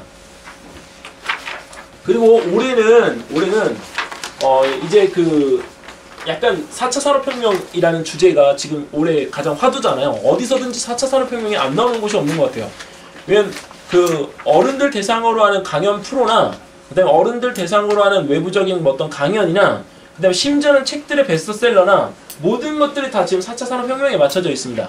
그래서 약간 올해의 주제도 약간 미래지향적인 어떤 논점에서 주제가 잡히지 않을까. 근데 정말 중요한 건요, 미래지향적이기 때문에 약간 허구의 내용들이 많이 이렇게 아이들이 습득을 한 것들을 갖다가 써내려갈 수가 있어요. 근데 절대적인 건요, 자기의 학년 수준에서 맞는 것, 자기 또래에 맞는 것, 그 다음에 자기 주도적인 방향을 갖다가 좀 설정할 수 있는 것. 이게 뭐냐면 주장을 할 때요, 자기가 본인의 주장이어야 되지 자꾸 타인의 주장처럼 그걸 느끼듯이 얘기를 갖다 하면 안 된다는 거예요. 그 다음에 또 하나, 팀 내에서 역할 분담이 좀 확실했으면 좋겠습니다. 예, 저희가 보통 하려면 애들이 팀을 갖다 나눌 때 어떤 친구가 이제 쓰다 보면 얘는 분석을 잘해요. 근데 어떤 친구는 정리를 잘해요. 그러면 정리를 잘하는 친구한테는 마지막 그 결론하고 그 다음에 앞에 있는 서론 파트를 맡겨요. 네, 배경하고 이 마지막 그 마무리 파트를 갖다 찾아내는 게 그 정리 잘하는 친구들 굉장히 잘하거든요. 그 다음에 그 분석을 잘하는 친구한테는 뭘 맡기냐면 본론 파트를 맡겨요. 네, 그러면 나중에 이게 역할 분담이 좀 되잖아요. 그럼 본인이 딱 주제 주어졌을 때 그 찾는 부분에 대한 것들이 머릿속에서 이게 어떻게 고민을 할 필요가 없어요. 딱 그 부분에 대한 요소만 탁탁탁탁 찾아서 찢어내가지고 추려가지고 거기 있는 부분에 대한 것들 정리를 하면 끝입니다. 근데 이 역할 분담이 안 되고 나서 그냥 우후죽순으로 막 쓰듯이 이렇게 써버리면 이 실질적인 순서가 바뀌지 않기 때문에 그 아이들 시간 면에서 이것들을 어떻게 바꿔치기 할 수가 있는 상황이 안 됩니다. 그래서 역할 분담이 제대로 되어야 되고, 만약에 역할 분담이 안 돼서 막 팀이 자꾸 위화감이 생기면 팀을 어머니 깨버리십시오. 네, 그건 어머님들의 관계가 아니고요. 문제는 애들이 나중에 그 대회에서 이 전체적으로 트라우마가 남아요. 그럼 트라우마가 나면 다음 해에 대회 또 못 나가요. 예, 제가 그랬죠. 고등학교 2학년 때까지 계속 나가야 되는 대회라고. 예, 근데 그 대회를 갖다 나갈 수가 있는 상황에서도 그 트라우마가 먼저 있어서 역할 분담이 제대로 안 된다는 판단에 또 못하게 됩니다. 그리고 또 하나, 올해 한 팀은 내년에 어머님 또 하지 마세요. 네, 그 이유는 애들 발전이 없어요. 제가 아까 말씀드린 건 상을 받는 것도 중요한데 이거는 아이의 역량을 갖다 자신감 가지고 늘리는 거잖아요. 근데 못한다고요. 이 대회에 제가 어머님 이거를 저는 이 어머님들께 계속 강조드리는 이유가, 사실은 여기 있는 대회를 갖다 잘하는 아이들은 어머님 어디에서 제일 유리하냐면 대입 면접에서 어머님 굉장히 유리해요. 네, 교수가 계속 찔러대도 사실은 이 부분에서 계속 화살 받았던 애들이라 얘네들은 전혀 겁이 없어요. 그러니까 면접을 잘 보고 나중에 고등 입시에서도 면접을 잘 볼 수밖에 없어요. 멀티미니 면접, 다중미니 면접 아무 필요 없습니다. 왜? 얘네들이 학교에서 몸에 밴 게 걔네들을 다 길러줘서 본인이 이미 장착을 하고 있는 상태인 거예요. 근데 걔네들한테 어머님 찔러대도 뭔가 이렇게 좀 틈이 보여야 되는데 틈이 안 보인다는 거죠. 사실은 디베이트 잘하는 애들이 나중에 이런 특목고 갔을 때 특목고에서 어떤 영향에서 본인이 학습적인 거는 진도가 좀 느릴지언정 그 다른 면에서는 뛰어나다고 봅니다. 예. 자, 이거는 2018년도, 2017년도, 2016년도 내용이 똑같습니다. 바뀐 사례가 없습니다. 그래서 어머님들께서 지금 나눠드린 전단 같은 게 크면 네, 요거는 A4지 한 장이니까요. 요걸 뽑아서 어머님들 냉장고에다 붙여주시면 됩니다. 네, 찢어서 붙이셔도 괜찮습니다. 왜냐면 이거는 중학생들도 안 바뀌어요. 4월달, 3월달, 4월달, 5월달, 6월달, 7월달, 8월달, 9월달, 10월달, 11월달 그 바뀌지 않습니다. 11월달에 하나가 더 있습니다. 제가 거기다 못 집어넣네요. 왜냐면 수학 용어 대회가 있습니다. 네, 수학 용어 대회. 네, 작년에부터 어머님이 진행돼서 어머님들 모르세요. 작년에 저는 그 대회에서 어머님 최우수상 내놨어요. 네, 근데 걔네들이 봉은중학교 애들이에요. 근데 제가 그 얘기를 왜 드리냐면 사실 이 전체에서 이 정보를 갖다 어머님들한테 받아서 저도 알게 된 대회예요. 근데 이거를 해볼까 말까 했는데 저는 과학 선생님이잖아요. 수학 용어 대회를 할까 말까 했는데 이게 첫 번째 대회라서 나가면 어느 정도 가능성이 있겠더라고요. 근데 1200개 팀이 나왔어요. 네, 근데 서울 지역에서 뽑힌 애들은 2팀밖에 없어요, 어머님. 걔네들이 거기 그 2팀 중에 한 팀인 거예요. 근데 8팀이 본선에 올라가는데 그 중에 서울이 2팀이에요. 3학년이 한 팀, 2학년이 2팀, 나머지 1학년 5팀. 네, 근데 2학년 팀이란 말이에요. 근데 얘네들 어머님 지금 여기 지금 촬영해 주시는 대표님 계시지만 저분이 저 카메라 들고 와가지고요. 네, 촬영해서 애들 연습시켜가지고 네, 내보냈어요. 근데 한 번 연습할 때마다 이제 애들이 와서 좀 지쳐야 되는데 끝나고 와서 연습하는데도 네, 전혀 지치지 않아요. 오히려 더 재밌게 잘해요. 왜? 연극처럼 하고 아이들이 그 부분에서 본인이 가지고 있는 이상을 자꾸 해야 되니까. 오히려 거기서 저랑 오랫동안 인연 맺어온 친구 하나 있었는데 그 친구는 뭘 하라고 하면 약간 이게 조금 숫기가 없어요. 근데 그 친구가 너무나도 알았어요 막 하는데 이게 왠지 야 곰이 이렇게 울부짖는 듯한 야 그거 재밌다 그거 해봐 해가지고 했는데 네, 저는 그게 주요했다고 봐요. 그리고 걔네들이 가발도 썼죠. 네, 준비를 진짜 많이 했어요. 근데 준비하는 과정에서 어머님 애들이 사실 뭐를 했냐면 저희는 음수 가지고 했어요. 네, 수학 용어 대회니까 어머님 그 굉장히 어려울 거 생각했었죠. 쉬운 거가 잘 먹힙니다. 네. 그리고 수학 용어 대회나 이런데 올해 또 나갈 거거든요, 얘네들. 근데 할 때요 제 학년에 맞는 주제고 고퀄리티 주제는 필요 없습니다. 자기가 잘 설명할 수 있어야 돼. 표현을 잘 할 수 있는 주제여야 됩니다. 네. 그래서 11월달에 그 수학 용어 대회 관심 있으신 분들은 어머님들께서 한번 네 그거는 해보세요. 재밌어요, 진짜로. 수학에 대한 관심도가 좀 높아집니다. 그리고 여기 중학교 1학년 어머님들은 올해 꼭 하셔야 될 게 두 가지가 있는데 9월달에 있는 네, 연대 영재원과 서울대 영재원 면접을 꼭 보시고요. 시험을 보지만 오히려 서울대 영재원이 이번에 시험이 좀 어려웠고요. 연대 영재원은 네, 시험이 좀 쉬웠습니다. 중등 심화 정도만 하면 시험을 충분히 볼 수가 있고요. 서울대 영재원은 100명을 뽑는 거에서 40명으로 줄었죠, 인원이. 네, 대폭 감소했지만 걔네들은 시험에서 는 그렇게 비중이 그렇게 크게 높지 않았던 것 같아요. 근데 면접에서 학생들이 좀 많이 떨어진 것 같아요. 이유가 면접을 갖다가 너무 이렇게 얄팍하게 준비를 하고 갔다가 약간 학문 적성 검사식의 그 질문들을 갖다 하니까 아이들이 조금 약간 힘들었던 것 같고 교대 면접 봤던 애들하고 약간 비슷한 형태라고 보시면 될 것 같습니다. 그리고 올해 영재원에 관심이 없으신 분들은 중학교 1학년 교육청에 정보가 있죠. 네, 융합정보 부분에 아이들 그 포커싱 넣어서 맞춰주세요. 근데 융합정보 부분은 제가 왜 아이들을 하라고 하냐면 올해 그 2학년 올라오는 애들에는 뭐가 실리냐면 정보가 있습니다. 정보. 네, 정보가 어머니 노출된 게 아무것도 없어요. 자습서도 없고요. 아무것도 없어요. 네, 그러면 정보 파트에 대한 이 부분을 애들이 준비를 해야 되는데 그 정보에 대한 부분이 없다 보니까 선행 뭐 할 수도 없고. 근데 서일중학교처럼 중학교 1학년 때 아예 정보를 미리 해가지고 애들이 2학년 때 느낄 수 있는 부담감을 줄여주지 않는 학교인 이상 네, 어머니들은 2학년 때 정보라는 파트를 애들한테 맞닥뜨리게끔 해야 돼요. 근데 저희들이 배우던 그 베이직이나 GW 베이직 이런 게 아니고요. 애들 그 순서의 흐름도나 C 언어에 가까운 약간 파이썬의 알고리즘을 갖다 좀 넣어요. 그러니까 그 절대 내용이 가볍지 않습니다. 그러니까 시험에 들어가기 때문에 거기 있는 부분에서 아이들이 수행평가나 이런 것들을 할 때 잘할 수 있도록 해주셔야 되고 그 다음에 어머님들이 그 중학교 1학년 때 좀 배워뒀으면 하는 것 중에 하나가 UCC 편집. 네. 중학교에서 어머님 기술, 가정, 과학, 사회 뭐 할 거 없이 다 나와요. UCC가. 네, UCC 정말 많아요. 근데 UCC를 갖다 왜 시키냐면 그 과목 이수제라고 하는 거 아시죠, 어머님? 네, 교과목 이수제가 그게 되면 그 하나의 플랫폼이 만들어져야 되는데 그 플랫폼에 대한 부분을 누구를 기반으로 해서 만들면 학생 기반으로 해서 학생이 볼 수 있는 프로그램을 갖다 만들 것 같아요. 이유가 수학 용어 대회에 대한 이 부분에서 애들 상 받은 자료들 있잖아요. 이 저작권을 누가 가지고 가냐면 창의재단에서 가지고 갑니다. 네. 아시겠죠? 애들이 저작권을 못 갖고 예, 그 대회를 주최한 주관사에서 예, 저작권을 갖습니다. 네. 근데 UCC도 마찬가지예요. 예, 학교에서 대회에서 그 우승한 아이들 그 UCC는 네, 대회 주관사에서 UCC 그 저작권을 갖습니다. 네. 자, 그리고 이건 제일 따끈따끈한 거죠. 어머니들 못 보셨으면 네, 이거 꼭 이것도 어머님 저기 어디죠? 그 냉장고에다가 붙여주셔야 돼요. 네. 왜냐면 조희영 교육감이 이게 지금 학종 개선 방안이라고 해서 지금 내놓은 건데 제가 이걸 잠깐 설명을 드릴게요. 비교과 내용에서 여기 이 비교과 내용에 일치하기 때문에 알아두셔야 됩니다.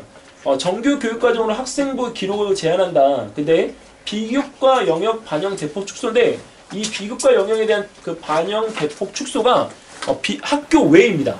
학교 외 거를 그동안 기재를 하도록 해줬었어요. 고등부에서. 근데 그거를 기록을 하지 못하도록 합니다.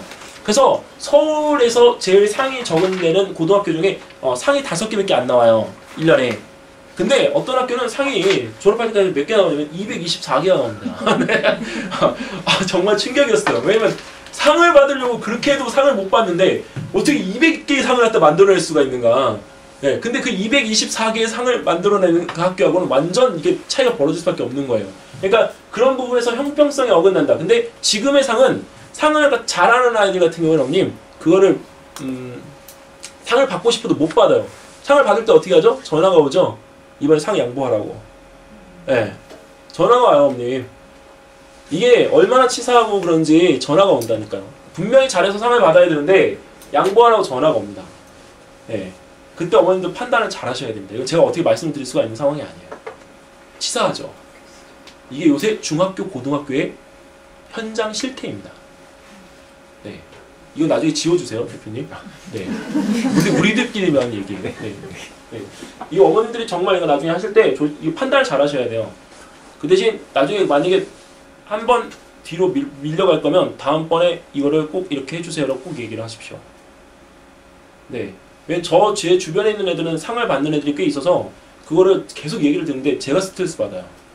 네. 왜냐면 걔네들도 열심히 해서 상을 받아야 되는데 넌 저번에 받았으니까 양보해서 넌 다음번에 해. 네. 이게 그래서 어머님 비교과 영역에 대한 형평성이 사실은 이게 별로 좋지가 않다.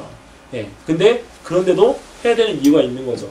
그리고 또 하나 이 자기소개서 개선하고 수능 최저학력 페이지인데 이거 어머님 되게 중요해요. 왜 그러냐면 지금 그 서울에 있는 그 6개 학교, 6개 대학교가 지금 수시가 지금 71%, 서울대가 71%거든요. 근데 걔네가 얼마까지 올리냐면 81.3%까지 올리는 게 정책이에요. 네, 정책은 대통령도 못 바꿉니다, 어머님. 이거는 정책이기 때문에. 근데 실질적으로 이 정책을 지금 반하는 그 내용을 내놨는데 몇 퍼센트를 낮추냐면 41%. 네, 41%. 서울대 수시를 네, 3분의 1로 네, 반타작하겠다는 얘기입니다. 그래서 그 부분에서 이게 통과가 되면 네, 바로 시행이 될 거예요. 2020년도부터. 그러면 실질적으로 그렇게 되면 서울대에 들어갈 수 있는 애들은 다 뭘 봐야 되냐?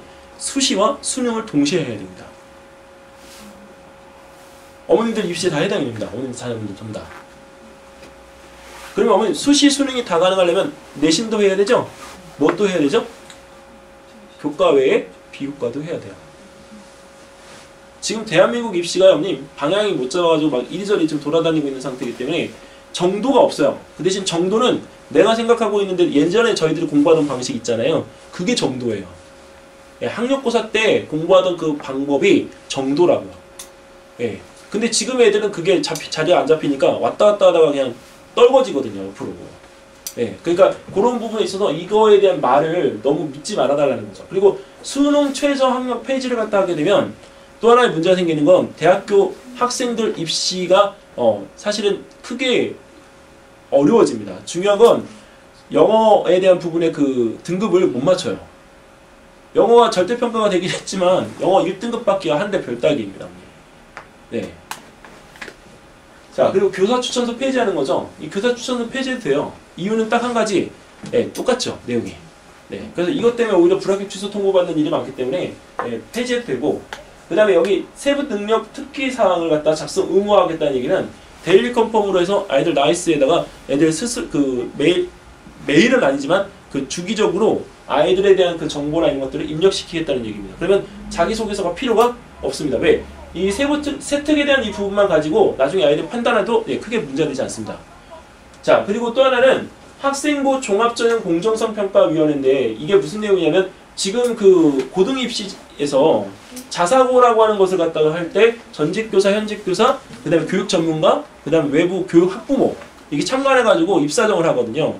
근데 그 부분에 그 자사고라고 하는 건 전국 단위 자사고가 아니고요. 지역 단위 자사고입니다. 근데 그게 지금은 성공했다라고 이 사람은 판단을 하고 있더라고요. 사실 성공했지 못했습니다. 그래서 이걸 도입을 하게 된다는 얘기인데 이걸 도입하게 되면 애들이 문제가 되죠. 네. 형평성이라고 하는 거에서 자기 기준이 정확하게 모호한 상태이기 때문에 그 상태에서 우리가 판단을 해버리면 이 평가위원회에 대한 어떤 그 약간 반향적인 부분에 대한 것들은 아이들이 이 대입을 갖다 치르는 데 있어서 문제가 될 소지가 굉장히 많습니다. 자, 그리고 또 수시 정시 통합으로 해서 대입 단순화. 근데 문제는 서울에 있는 11개 대학의 총장이 17년 3월에 모여서 3월부터 입시를 하겠다 이렇게 발표를 했는데 갑자기 서울시 교육감이 이 내용을 갖다 발표를 해버리니까 1년에 딱 한 번 시험으로 모든 걸 판가름 짓겠다는 얘기가 나옵니다. 네, 그러면 수시 없어지고 정시 딱 한 번으로 보니까 이제 수능 날이 모든 입시에 핵이 되는 거죠. 네. 자, 그리고 여기서 아까 주요 대학 6개 대학은 학종 비율을 갖다 3분의 2를 이하로 규제하겠다. 그러면 한양대 같은 데는 어머님 애들 못 갑니다. 한양대는 저번에도 말씀드렸지만 얘는 80%가 다 수시거든요. 근데 그 80% 중에 60%가 다 재수생이잖아요. 재수생 갈 곳이 없어요. 네. 올해 여기서 여기 송파하고 서초동까지 다 한 군데로 딱 묶어가지고 했을 때 대입 실적이 가장 상향으로 올라간 데가 세화고등학교거든요. 근데 세화고등학교 애들 지금 오면 거의 다 재수해요. 왜 재수하냐면 학교를 못 가서 재수하는 게 아니고요. 비교과 이 없어서 학교를 넣을 수가 없어요. 그래서 재수를 해서 자기가 없는 상태의 학교를 다시 지원을 해야 돼요. 네.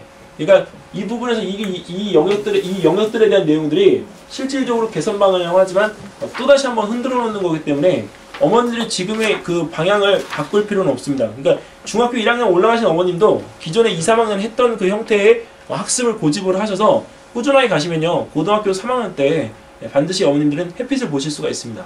그 대신 흔들리시면 답은 없습니다. 네, 흔들리시면 영어 공부도 어머님 안 시키지 마시고요. 영어 공부 꼭 시키세요.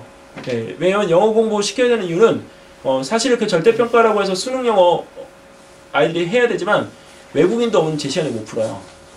네, 여기 저번에 말씀드렸었죠. 숙명여종 그 영어 시험지 페이지가 8장이라고. 네, 왜 어머니? 저희 때랑 너무 다르죠. 저희들은 4페이지도 많다고 그랬는데 8장입니다. 8장. 예. 근데 걔네들은 외국에서 나갔다 공부하고 온 애들이 100점 못 맞아요. 85점 이렇게 나옵니다. 그러니까 애들이 시험 끝나고 오면 닭똥같이 눈물을 흘려요. 부모 앞에서는 안 흘리고 왜요? 학원에 와서 흘리는지 모르겠어요. 아 진짜 죽겠다니까요 진짜. 근데 그 마음이 어머니 헤아려 쳐요. 그래서 진짜 뭐 먹이고 달래서 보내요. 아 근데 속상하다니까요. 여기 중동고등학교 다니는 한 머시기 학생도 걔도 수학을 공부를 열심히 해서 갔는데 문제를 놓쳤대요. 10점짜리를. 너 왜 놓쳤어? 그랬더니 선생님 몰라서 못 푼 게 아니고요. 풀 시간이 없어서 못 풀었어요. 그러니까 한계에 와 있는 거예요. 한계에. 네, 그러니까 그 애들이 그걸 알면서도 밀리면서도 공부를 굳이 하는데 그래도 안 밀리려고 하니까 기특한 거죠. 근데 중요한 거는 밀리면 뭐예요, 언니? 예. 애들이 거기서 실질적으로 그 뒷심이 없으면 수능까지도 가지도 못하는데. 예. 애들은 거기서 3학년, 어머니들은 아시는지 모르겠는데요. 애들 그 재수를 결정하는 시점이 언니 몇 월 달이냐면 3월 모평보고가 아닙니다. 예, 5월입니다, 5월. 네, 5월. 5월에 고등학교 3학년 5월에 재수를 할 건지 말 건지를 미리 결정해놓고 애들은 수시하고 수능을 봅니다. 네, 그 이유가 6월달 모평에 대한 부분이 애들이 사실 3월하고 9월이잖아요. 근데 6월달 모평에 대한 부분이 성적이 잘 못 나오면 끝이라고 생각을 해요. 네, 그렇기 때문에 5월이 가장 관건이에요. 그래서 애들 실질적으로 고3 애들이 그때가 이제 시험이나 이런 것들 다 끝난 상태에서 모평을 또 봐야 되기 때문에 보게 되면 아이들 혼돈이 가시질 않습니다. 그러니까 어머니들 자녀분들이 나중에 5년 후에 고등학교 3학년이 됐을 때 5월달이 되면 그때부터는 좀 긴장하셔야 돼요. 안 그러면 망칠 수 있거든요. 네. 자, 그리고 여기 있는 이 부분에 대한 것들을 어머니 자료를 좀 읽어보시면 좋으신데요. 이거는 자세하게 다 써놨습니다. 근데 이거는 한 가지 제가 알려드릴게요. 이걸 왜 알려드리려고 하냐면 중학교하고 고등학교에서 자료를 갖다 내놓을 때요. 논제를 절대 한 줄에서 두 줄 정도 이렇게 내놓는 학교들 별로 없습니다. 논제는 그 상황적인 부분에 대한 것들을 갖다 다 이렇게 써놓기 때문에 논제가 이렇게 많이 나오는 경우가 많습니다.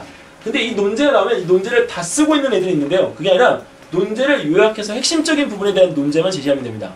자, 여기 지금 중고등 예시문항에서 나온 이 불의골이라고 하는 이 부분은 실질적으로 그 아이들이 여기 조산대에서 벌어지고 있는 지진의 상황에 대한 부분을 알고 있느냐인데 이 주제가 뭐냐면 제일 적당한 학년이 몇 학년이면 중학교 1학년입니다.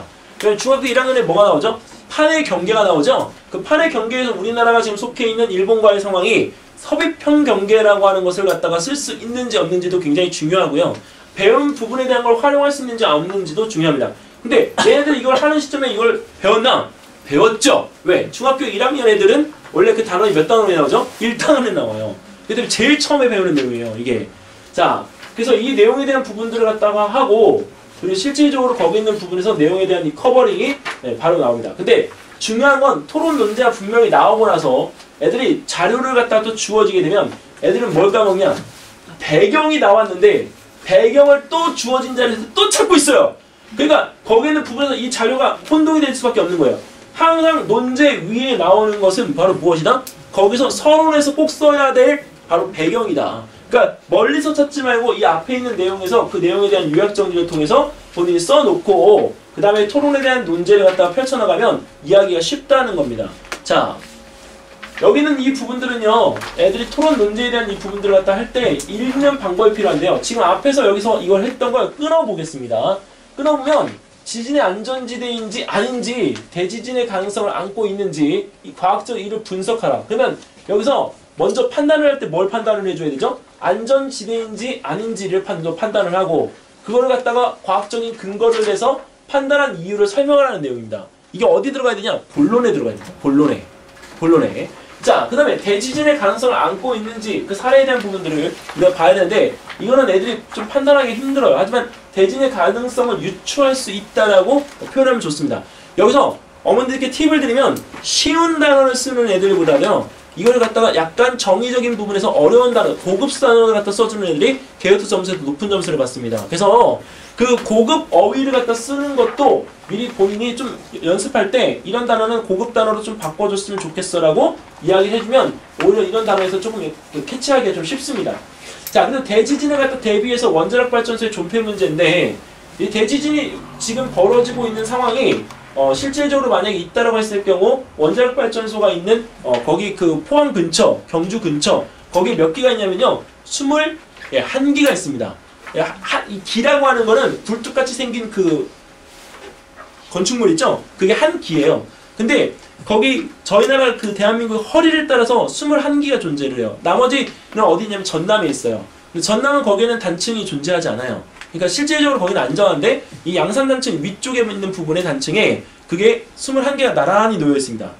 근데 그게 무너지게 되면 어떻게 되죠? 저희 나라? 다 이 애들이 어떻게 돼요? 죽는다 이렇게 판단하죠? 근데 실질적으로 없는 잘 생각해야 될 건 저희 나라가 그 애들이 이걸 쓸 때 잘못 쓰는 것 중에 하나가 핵발전소, 즉 원자력 발전소가 폭파된다 이렇게 얘기를 해요. 근데 폭파되는 게 맞나요? 폭파가 아니죠. 건축물이 피해를 입어서 거기서부터 방사능에 대한 뭐가 나오는 거죠? 누수되어진 그 내용들이 나오는 거죠. 그러면 누수되어진 것들로 인해서 우리가 입는 피해인 거죠. 근데 그게 또 뭐의 2차적인 또 피해가 있냐? 바람의 사례가 있죠. 네, 바람이 우리나라가 지구의 자전 때문에 어디에 방향으로 바람이 부는지 그럼 어느 지역으로 피해가 입을지 그 내용이 나와야 돼요. 네. 근데 그 내용을 다 언제 배우느냐? 중학교 1학년 때요. 네. 그러니까 중학교 2학년들은 하기가 쉽습니다. 그 대신 기억이 가물가물하거나 지구과학을 제대로 한 번도 공부를 해보지 않은 애들 같은 경우에는 이런 융합과정을 할 수가 없습니다. 그리고 또 하나 저기 전문적인 지식으로 알려드리면 이 배포되어진 자료 중에 그 중국의 스촨성에 대한 원촨성에 대한 주제도 있지만 어머니 샨사댐이라고 아시나요? 양쯔강을 중국이 막았습니다, 어머니. 양쯔강을 중국이 막았어요. 왜 막았냐면 중국 내에서 생산하고 있는 그 전기 있잖아요, 발전. 그 부분의 10%를 담당할 수 있는 댐을 만들기 위해서 샨사댐을 갖다가 설치를 합니다. 어디? 양쯔강에. 근데 그 양쯔강에 설치해야 되는 샨사댐의 규모가요, 서울시 2개를 잠겼습니다. 서울시 2개를 잠길 수 있는 땅덩어리를 다 물로 채우고 문화재 2,500점 날려버리고 22개의 마을을 잠겼어요. 위성도시 같은 마을들을. 그러고 만든 게 샨사댐이에요. 근데 만들어 놓고 보니까 부담이 돼요. 왜? 그 물의 규모가요 400억 톤이에요, 형님. 여기 어디죠? 백두산에 있는 천지가 40억 톤이거든요. 근데 그게 무너지면 중국에 있는 연변마을 쪽으로 물이 다 쏟아집니다. 지금 현재상. 근데 그게 쏟아지면 어디로 가느냐? 중국 연변마을에 있는 조선족 마을들 22개에서 25개 마을이 다 피해를 입습니다. 홍수가 나고 약 25만 명이 죽을 것으로 추정합니다. 네. 근데 그거의 10배에 달하는 물이라고요, 형님. 근데 물이 그렇게 무겁다 보니까 뭐를 하느냐? 지각판이요. 샨사댐에 있는 그 위치가 이걸 눌렀는데 그 누른 그 부분의 반대편에 누가 있는 거죠? 저희 나라의 경주가 있는 거예요. 네, 이게 요새는 지진을 갖다 예측할 때요, 어머님. 저희가 그 단지 지각판의 움직임만으로 예측을 안 하고요. 이 무게에 따라서 반대편에 있는 지각이 어떻게 움직일까에 대한 부분에 예측들을 해요, 지진 전문가들이. 그래서 그런 부분에 대한 것들을 예측을 내놓는다는 거죠. 근데 그런 것들에 대한 자료를 애들이 주어졌음에도 불구하고 안 읽어본다는 거예요. 안 읽어본다. 네. 그러니까 그런 부분에서 이런 것들에 대한 사례들이 그런 것들에 대한 존폐문제. 그럼 얘네는 위험도가 높은 거잖아요. 근데 위험도가 높은데 그 위험도가 높은 걸 갖다 계속 우리가 설치를 해야 될까? 설치하지 말아야 된다는 거죠. 그래서 그 사례로 주어지는 게 체르노빌 발전소의 50년 지금 현재 상황이 또 주어집니다. 최근에 나왔던 체르노빌의 그 연구자료 중에 거기 안에서 살고 있는 개들을 갖다 주기적으로 계속 가서 관찰하는 그 집단들이 있습니다. 연구 집단들이. 그 뉴스가 또 나왔었는데 그 자료도 또 주어집니다. 네, 근데 그걸 갖다가 활용했을 때 아직도 이 인간이 가서 살지 못하는 그런 생태에 만약에 이런 노출이 되면 우리는 전부 다 대한민국 전체가 다 뭐가 되는 거죠? 난민이 됩니다. 난민. 네, 난민이 돼요. 난민이 되니까 우리는 갈 데도 오갈 데도 없는 거죠. 자, 그리고 우리나라가 노력할 대안의 창의적인 부분에 대한 제시를 하라고 하는데 이때 여기서 창의적인 대안을 제시할 때 형님 분명히 저희는 이거를 원자력 발전소를 폐기한다. 그럼 폐기하면 그 전기 생산량을 어떻게 대체할 것인가? 분명히 관건이 되겠죠? 그럼 무슨 발전이 나올까요? 조력 발전, 풍력, 지열, 그다음에 또 화력이 나올까요? 화력은 미세먼지 때문에 안 되잖아요. 네? 태양열 발전 나오죠. 근데 태양열 발전은 뻔하잖아요, 형님. 근데 수력이나 그 풍력은 그것도 어떻게 생각하면 뻔해요. 왜? 우리는 제주도 가서 그 대관령 넘어가면서 이 돌아가는 날개를 너무 많이 봐가지고요. 생각이 다 거기에 꽂혀 있어요.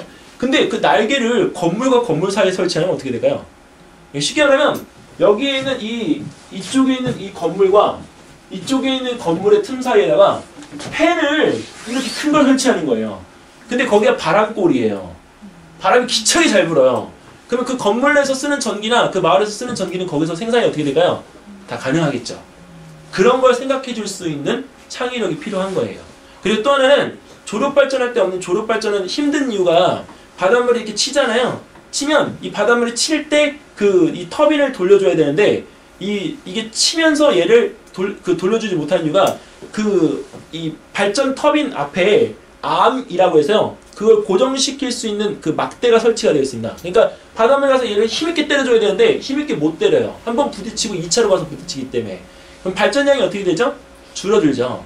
근데 거기에 그 암이 자유자재로 움직일 수 있는 암이라면요. 밀물과 썰물의 방향에 따라서 움직였다 하면서 그걸 터빈을 돌려줄 수 있다면. 그쵸? 그러니까 그런 것들을 생각해낼 수 있는 아이디어가 필요한 거예요. 그래서 수업 시간에도 그런 아이디어에 대한 부분들을 아이들한테 공유를 해주는 겁니다. 그러니까 저희들이 하는 수업에 대한 부분들은 저희들이 어른이라서 좀 이게 빨리 캐치할 수 있는 그런 경험들을 이 부분들의 아이들한테 돌려주는 게 바로 저희들의 수업 방식이에요. 노하우고. 그래서 어머니들께서 저희들 수업을 어떻게 하는지 되게 궁금해 하시다면 그런 부분들에 대한 것들을 좀 참고하시면 좋겠고요. 자, 그리고 여기서 넘어가서 이런 논제들을 갖다 하게 되면 사실은 이런 요점에 대한 이 부분들이 사실 또 되겠고, 다른 학교에서 그 나왔던 사례 중에 하나가 이 문화재를 갖다가 지진으로부터 어떻게 보호할 건지에 대한 부분에 대해서 토론의 논제로 삼아서 아이들한테 던졌습니다. 그래서 지진에 대한 사례가 사실은 지진만 가지고 얘기할 수 있는 건 아니고 이런 다른 형태에 대한 주제로도 변형되어서 나올 수가 있다는 거 하는 거 참고 삼아서 알아두시면 되겠습니다. 그리고 이런 주제를 어머님 나오면 제가 하나 또 저희들이 팁을 드리면 주제가 나오잖아요. 그럼 어머님들이 제일 먼저 가셔야 될 게 어디일까요? 저희들 잠깐 죄송합니다. 이거 잠깐만. 여기 보시면요, 어머님 여기 그 주소가 있잖아요. 네, 거기 주소 중에서 한국과학교육총연합회 과교총이라는 데가 있습니다. 거기 가시면 여태까지 올라왔던 자료들이 어머님 다 있고요. 그다음 교사용 지도 자료도 다 오픈이 되어 있습니다. 그리고 또 하나는 그 서울과학전시관에 가면 여태까지 그 수상 작품들 있잖아요. 그 수상 작품들에 대한 부분들의 내용은 보시지 않으셔도 좋은데 제목을 검색을 해보세요. 주제에 대한 제목을. 그러면 주제에 대한 제목을 검색했을 때 사실 거기서 피해갈 수 없습니다. 웬만한 거 다 나와 있습니다. 네. 마찰형만 해도 한 1200개 돼요. 네. 마찰형은 이게 어머님들이 생각하시는 건 뭔가 새로운 걸 갖다 자꾸 내놓으라 이렇게 얘기를 하시는데 그게 아니라 있던 거를 살짝 편하게 바꾸는 게 바로 창조라고 보시면 됩니다. 너무 어렵게 접근을 안 하셔도 괜찮습니다. 그래서 그런 데에서 어머님 이런 주제가 나온 것을 발췌해서 어떤 내용들을 갖다가 기반으로 이렇게 애들이 탐구보고서를 작성했는지, 그 탐구보고서 작성한 것까지는 아니어도 제목만 보고서 이 같이 나올 주제들에 대한 예측들을 할 수가 있습니다. 네. 자, 그리고 또 하나는 여기서 이제 아까 이거는 어머님 들었던 말씀이라서 잠깐 넘어갈게요. 그리고 나머지 이제 과학탐구 토론대회뿐만 아니라 나머지 대회들도 있는데 이 대회에서 어머님 앞으로 주목받을 대회가 또 하나 있죠. 어느 대회일까요? 이건 이제 올해로 없어지고, 네, 항공우주는 비행체를 갖다 발사를 이제 못합니다. 그래서 에어로켓으로 많이 바뀌고 있습니다. 그래서 에어로켓을 갖다가 이거 하는 건 중등에서 하는 경우가 거의 없기 때문에 사실은 못 받고요. 초등에서는 한 4학년, 5학년까지는 하는 것 같아요. 근데 제일 주목받을 때가 바로 얘네예요. 융합과학. 그래서 이 과학 탐구 토론 대회의 약간 업그레이드 버전이라고 보시면 됩니다. 근데 얘네는 보고서를 어머니 20페이지, 30페이지 안 써도 돼요. 네, 딱 한 장이에요, 한 장. 설계도가 중요해요, 설계도. 그래서 많은 시간 투자 대비 아이가 생산성 있게 무엇인가를 갖다 하려고 할 때 제대로 해보려면요, 저는 융합과학을 강추하고 싶습니다. 왜냐면 지금 앞으로의 그 세대가 지금 아이들의 그 융합 정보잖아요. 그러니까 모든 게 다 융합이라고 지금 표시가 되고 있기 때문에 사실 이 대회에서 이런 토론 대회는 이제 기본적인 거고, 여기는 이 본인이 무엇인가를 만들고 설계를 갖다 할 수 있는 이게 가장 관건. 왜? 저번에 중등할 때, 초등할 때 2018년도부터 교육부에서 내놓은 과학에 관련되어진 내용 중에 스스로가 동아리를 만들어서 산출물을 내놓고 발표할 수 있는 프로젝트를 수행할 수 있는 아이를 만드는 게 취지다라고 과학 공부에 대한 정의를 내렸습니다. 그렇기 때문에 이런 융합 과학에 대한 부분들에 대한 것들이 본인이 지금 하고 있는 현재의 교육 트렌드에 맞춰서 할 때 가장 적합한 대회가 됩니다. 얘네가. 이거하고 유사한 대회가 또 하나 있죠. 발명대회. 네. 그래서 발명은 융합과학에 들어갑니다. 그래서 이 발명이라고 하는 부분에 대한 것과 융합과학이라는 부분들은 어머니들이 자녀분들 대학교 갈 때까지 안 놓치셨으면 좋겠습니다. 네. 자, 얘네들이 지금 어떤 부분들에 대한 걸 요구를 하는가. 일단 기계공학과 항공우주는 어머니 빼놓고요. 융합과학에서는 되게 중요합니다, 어머니. 민감성, 이거 잘 들으셔야 됩니다. 민감성, 그 다음에 선행 지식에 대한 활용, 그 다음에 창의성. 여기서 이 부분에 이 민감성이라는 부분은 굉장히 중요합니다. 왜냐면 민감성은 뒤에서 조금 설명을 더 드릴 텐데, 아이가 본인이 그 제시한 내용에 대한 부분들을 얼마나 센서티브하게 받아들였는지, 그리고 주변에 이런 것들에 대한 역할을 갖다 제시했을 때 실질적으로 그 내용에 대한 부분들을 어떻게 판단해서 이것을 적용을 하는 건지, 그거에 대한 세세한 과정들을 구체적으로 봅니다. 구체적으로. 그러니까 두리뭉실하게 판단해서 적는 건 필요가 없고요. 세세하게 구체적으로 그것을 갖다 판단해서 보기 때문에 굉장히 아이들한테 적을 때 세세하게 그것을 아예 남한테 질문이 안 들어올 정도로 적어주면 네, 이 부분에 대한 거는 어떻게 보면 높은 점수 받을 수 있다? 네. 작년에 이걸 했었는데요. 3명이 어머니 아무것도 모르는 친구가 왔어요. 근데 걔네들은 뭐를 했냐면 배를 만들었어요. 배. 근데 배를 갖다 만들었는데 그 종이배가 어머님 일정 시간이 지나면 물에서 가라앉잖아요. 근데 아무것도 안 하고요. 종이배의 역학적 구조로 인해서 가라앉지 않는 배를 만들었어요.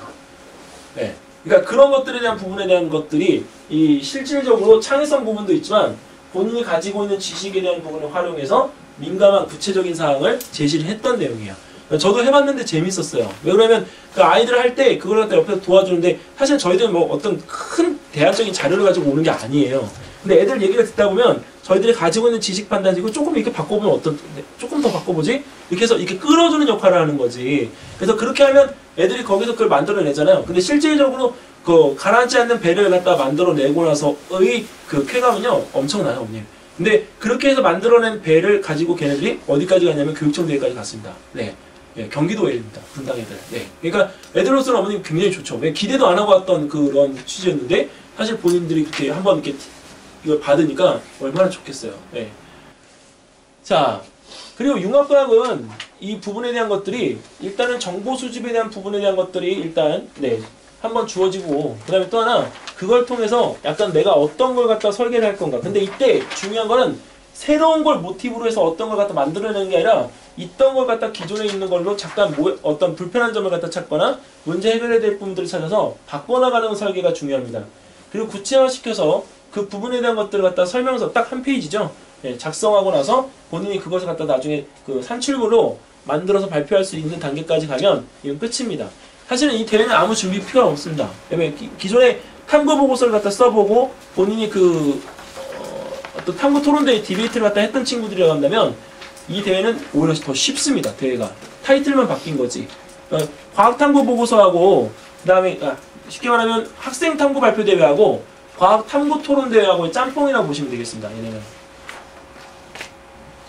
자, 바로 이겁니다, 어머님. 이게 실제 나왔던 주제입니다. 한번 보시면 LED를 갖다 이용한 나만의 감성 조명 만들기인데요. 여기서 제일 중요한 거는 LED를 이용한 게 아니고요. LED를 갖다 쓴다고 하니까 전기 에너지에 대한 절약만 얘기하는데 그게 아니에요. 아까 제가 그랬잖아요. 민감하다고. 근데 민감한 부분에서 이건 감성이에요. 감성. 제일 중요한 거. 감성을 갖다가 어떻게 자극시켜 줄 수 있는 LED 조명이에요. 자, 근데 여기서 보면 여러분은 지금부터 LED와 우드락을 이용해서 나만의 창의적인 감성 조명 장치를 제작해 보세요. 자, 감성 조명이란 느낌이 있는 조명을 말합니다. 자, 자세히 말하자면 조명기기에서 나오는 색의 온도와 밝기를 사람의 심리 상태와 생체 리듬에 알맞게 적용시키면서 공간을 변화시킬 수 있는 조명 기술을 말합니다. 딱 정의가 내려져 있죠? 근데도 애들은 뭘 놓쳐요? 감성을 놓칩니다. 다 뭘 만드는 데만 신경 쓸까요? 아름다운 조명기구를 만드는 데 신경 씁니다. 대다수가 그렇습니다. 근데 나중에 좀 민감한 애들, 아주 이게 눈치껏 하는 애들은 딱 밝히죠. 이게 온도하고 밝기를 갖다 바꿔보자. 이걸 바꿀 수 있는 뭔가를 갖다 줘보자. 자, 그래서 그 부분에서 우리가 이제 이걸 했을 때 어떤 느낌이 드는지에 대한 해석을 본인들 자의적으로 내놓습니다. 그래서 거기 있는 부분에 대한 것들을 갖다 내놓고 나서 본인이 이제 이런 것들을 생각하게 되죠. 여기서는 잘 보십시오, 어머님. 자, RGB, 레드, 그린, 블루의 LED를 사용해서 2면 이상의 다른 색이 나올 수 있도록 제작한다. 자, LED 조명을 고려해서 작품의 크기를 갖다 정한다. 산출물 모형과 설계도는 일치해야 한다. 자, 스팀 요소가 3가지 이상 드러나도록 해야 된다. 근데 어머님, 여기서 이게 왜 선행학습하고 연관이 있는지 아십니까? 바로 뭐 때문에 그렇죠? 네, 빛의 합성 때문에 그렇습니다. 네, 빛의 합성은 중학교 2학년 빛과 파동의 2단원에 나오는 내용입니다. 근데 학교에서 뭘 안 가르치냐면 빛의 합성 부분의 심화 과정을 가르치지 않습니다. 예전에 교과서가 바뀌기 전에, 즉 지금 현재 그 교육과정 전 단계에서 바뀌기 전에는 빛의 합성 단계에 대한 이런 유형에 대한 예제를 많이 내놨어요. 근데 지금 그 예제가 하나도 없습니다. 네, 그래서 여기 있는 이 부분에 대한 것들에 대한 것을 가지고 이제 하는 것들은 선행지식에 대한 부분에서 심화학습까지 다 쓸 수가 있다. 그리고 작품의 크기를 갖다가 정한다는 거 있잖아요. LED 조명이라고 하는 거 잘 모르면 LED 조명이 어떻게 큰 건 줄 알아요. LED 사이즈 얼마, 어머니 어떻게 되죠? 네, 이거 조그맣죠? LED 가격 혹시 아시나요, 어머니? LED 가격? 어머니 혹시 LED 가격 얼마나 될까요? 요 핀 하나가 10원? 네, 그죠. 한 1000개 정도 되면 10,000원 정도 합니다. 네, 그러니까 그 LED를 갖다가 이렇게 할 때 본인이 경제적인 부가가치까지 생각하면 사실은 이게 딱 정답이 나오거든요. 그리고 또 하나는 여기서 스팀이라고 하는 부분을 갖다 잘 모르니까 써놨죠. 과학, 기술, 공학, 예술, 수학. 네. 그리고 준비물도 다 주어집니다. 그럼 이 상태에서 그걸 갖다 어머니 어떻게 할 건지 이제 설계도부터 그려야 되겠죠. 근데 설계도 그릴 때 본인이 막 주도적으로 그릴 필요가 없는 건 친구들이 가지고 있는 아이디어를 계속 수렴하면서 이걸 갖다 그 내용들을 갖다 조금씩 바꿔서 설계도를 갖다 그려나가면 좀 쉽습니다. 자, 그래서 여기 있는 이 부분에 대한 건 실제 문제를 갖다 보여드리는 사례이기 때문에 어머니들께서 융합과학대회 나갈 때 부담이 좀 없으시다고 보여드렸습니다. 이거는. 자, 이제 좀 시간이 지나니까 어머님들이 이 반짝반짝한 눈이 조금씩 이제 힘들어하시고 계세요. 네, 얼른 끝내드릴게요. 자, 어찌 준비할까? 이거는 어머니 저번에 보여드렸어요. 근데 저번에는 자료에 안 넣어놨었기 때문에 제가 이거를 그냥 딱 카피본으로 넣어놨습니다. 이게 바로 교육부에서 제시한 2018년도 능동 수업에 대한 전체적인 내용입니다. 그래서 이 카피는 어머니들께서 꼭 외우고 다니셔야 돼요. 아까 이 말씀이에요. 스스로 과학적 탐구력을 바탕으로 제품이나 서비스를 구상해 실제 제품을 개발해보는 프로젝트를 수행할 수 있어야 된다. 자, 이게 바로 아까 말씀드린 융합과학입니다. 네. 그러니까 융합과학에 대한 모티브하고 지금 현재 그 교육부에서 제시한 패러다임하고 딱 맞죠. 자, 그리고 애들은 이제 스팀에서 어머니 뭘로 넘어오죠? 불편한 점을 갖다 개선할 수 있는 과학으로 넘어옵니다. 그래서 불편한 점을 갖다 개선할 수 있는 과학으로 넘어오기 때문에 실질적으로 이게 아이들이 지식이 없이는 불가능해요.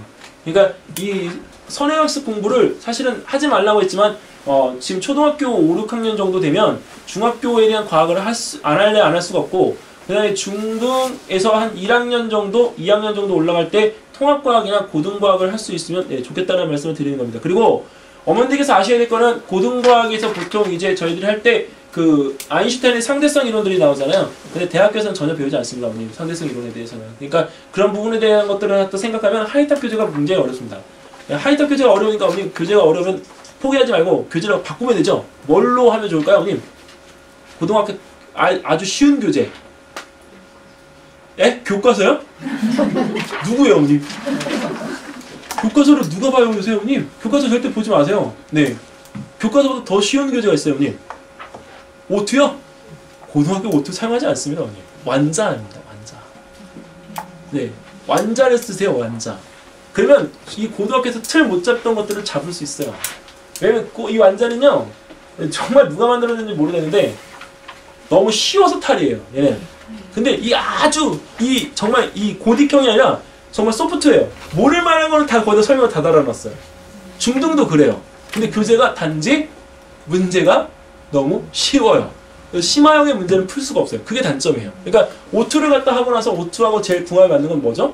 예, 완자하고 궁합이 맞는 건 오투예요. 근데 오투는 또 문제가 뭐예요? 적어요, 또. 예, 그래서 오투를 쓰느니 차라리 뭘 쓴다고 얘기하냐면 올리드나 이런 것들 갖다 쓴다라고 하죠. 예. 그러니까 고등부는 교재가 너무 많아서요, 어머님. 고등부 쓸 때는 어머님들 한 가지 팁을 드리면 처음부터 고등부에 어머님 자습서나 그 학기 문제집을 사지 마시고요. 뭘 사냐면 수능 문제집을 사세요. 네. 사실 요새 고등학교에서 그런 학기 문제집 내신을요, 내신 문제로 거기서 안 내놓습니다. 네, 수능 문제에서 이런 것들 기반으로 해서 내놓기 때문에 문제가 좀 어려워요. 그러니까 아예 처음부터 사실 때 그 수능 기반 문제집을 사셔서 좀 풀리시는 게 원래 더 좋습니다. 네, 이건 어머님, 이건 넘길게요. 어머님 받으신 거니까. 자, 그리고 여기 세운수학원에서 지금 이제 이 수학 과학 프로그램 돌리는데 여기 어머니 제가 다 적어놨어요. 수강료하고 교재비, 그 다음에 수강 대상 다 적어놨습니다. 근데 이걸 왜 적어놨냐면 어머님들이 궁금해하실 것 같아서. 네. 왜냐면 저번에 왔을 때 이 시험표보다는 더 구체적이죠. 근데 이거를 이제 안 내놓으니까 학원에서도 그렇고 어머님들도 그렇고 이제 연락이 많이 오세요. 근데 사실은 여기 올 때 이게 주중에 닦아는 게 중요한 거 아니고요. 송파 실정에 맞아야 돼요. 네. 왜냐면 송파에서 요구치가 이제 어느 정도나 될지는 모르겠지만 송파 애들 이제 테스트지 봤잖아요, 어머니. 네, 이게 지금 송파 애들 테스트 본 거거든요. 네. 근데 저는 이 점수를 얘기하는 게 아니고요, 어머님. 이게 뭐가 다르냐면 얘는 시험 문제 어려운 걸 안 봤어요. 시험 문제 쉬운 걸로 봤거든요. 근데 대치 지역하고 차이가 너무 나요. 점수 차이가 평균이 얼마나 차이 나냐면 한 3, 40점 정도 차이 나요. 그래서 사실은 시험지를 저희가 이렇게 받아놓고도 고민을 많이 한 게 오늘 약간 이거는 뭐냐면 오늘 다 보내드린 거예요, 어머님. 어머님들한테 이 성적표 다. 오늘 보냈어요, 오늘. 고민을 한 번 더 하다가. 그리고 여기서 볼 때도요, 이제 여기 이거 성적표의 일부인데, 여기 보시면 어머님, 어떤 애들은 이게 130% 이렇게 넘어가는 애들이 있어요. 성취도가. 근데 여기 어머님 보이시죠? 13.3%. 네. 못했다고 얘기하는 게 아니라, 이게, 여기 지금, 여기 본 단원이 어머님 전기 파트가 있거든요? 근데 전기 파트는 학교에서 이 배우는 내용이 너무 약해요. 이게 이 두 지역 간의 학교에서 배우는 내용이 완전 다릅니다. 네, 그러니까 어떻게 되죠? 애들이 나중에 중동과학 시작할 때도 내용 베이스가 다르니까 애들 기본기까지 뚫고 나가는 이게 좀 달라요. 그래서 얘네들은 지금 원래 안정적으로 7.5개월 집중과정으로 해서 지금 잡았는데 사실은 얘네들 문제까지 다 풀리고 가야 되겠다는 생각을 되게 많이 했어요. 그래서 여기 원래 아까 그 시간표상에 저번에 그 어머님들한테 안 내렸는데 여기 앞에 3시 반이라고 잡아놨지만 수업은 4시부터 할 거예요, 언니. 앞에 30분을 뭐를 하냐면 30분 이제 늦게 들어오는 애들도 있지만 그 PT라고 해서 애들 문제 있잖아요, 어머님. 문제 트레이닝 시키는 시간을 집어넣었어요. 그래서 선생님들이 그 앞에서 이거는 문제지는 다 공통으로 쓸 겁니다. 왜냐면 제가 제작할 거니까. 실질적으로 거기 있는 그 부분에서 트레이닝을 할 수 있는 그 부분에 대한 것들을 좀 집어넣어서 아이들이 전체적으로 좀 약간 그런 문제에 대한 강도가 좀 더 세지게끔 네 그렇게 준비를 했습니다. 대치에 비해서는 수강료가 많이 싸죠. 네. 근데 지금 송파 지역 실정에 맞게끔 했어요. 이거는 저희가 욕심을 부려서도 안 될 거고 일단은 저희들한테는 누가 중요하냐면 애들이 중요해요. 네. 애들이 나중에 잘 되면 그건 저희들 가르치는 사람으로서 가장 큰 행복이잖아요. 네. 그리고 여기에서 이제 이거를 보시게 될 때 성적표에 들어가는 건 이건 노드맵이에요. 노드맵 작성은 이건 김민정 부원장이나 다른 기타 과학 선생님들이 하시는 게 아니고 성적표 발송은 성적표는 제가 다 제작하고 성적표는 제가 다 아이들 시험지 판단해서 이걸 진행을 합니다. 그래서 이거는 지금 현재 중학교 1학년 되는 애들 오늘 많으실 것 같아서 애들 샘플링 할 때 하는데 3월달부터 출발하게 되면 생명과학하고 지구과학은 8월달에 방특으로 깔 거예요, 형님. 딱 4회 기준으로. 네, 그래서 걔네들 그때 하고 만약에 그때 안 되면 얘네들 여기 보이시죠? 생명과학하고 지구과학은 언제 거? 올라가는 학년 것만. 네. 그래서 나중에 내신 들어가게 되면 내신 기간 다 하고 나중에 여기 밑에 지금 여기 빠졌는데 여기 이때 내신 기간 들어갈 때도 홀딩은 하지만 고등 선행 수업은 계속 할 겁니다. 네. 그래서 송파 지금 끝내는 거는 원래 대치 같은 경우에는 초등학교 6학년까지 고등 선행 과정을 마무리 짓고 올림을 갖다가 보도록 하는 게 목적이고요. 송파는 중학교 1학년 말미로 잡았습니다. 1년을 좀 늦췄어요. 지금 현재에서 이걸 갖다 뭐 빠르게 속진한다고 해서 되는 게 아니라 애들을 좀 이렇게 방향을 좀 바꿔주면서 가야 되기 때문에 시간상으로 한 2년 정도 걸릴 것 같습니다. 네.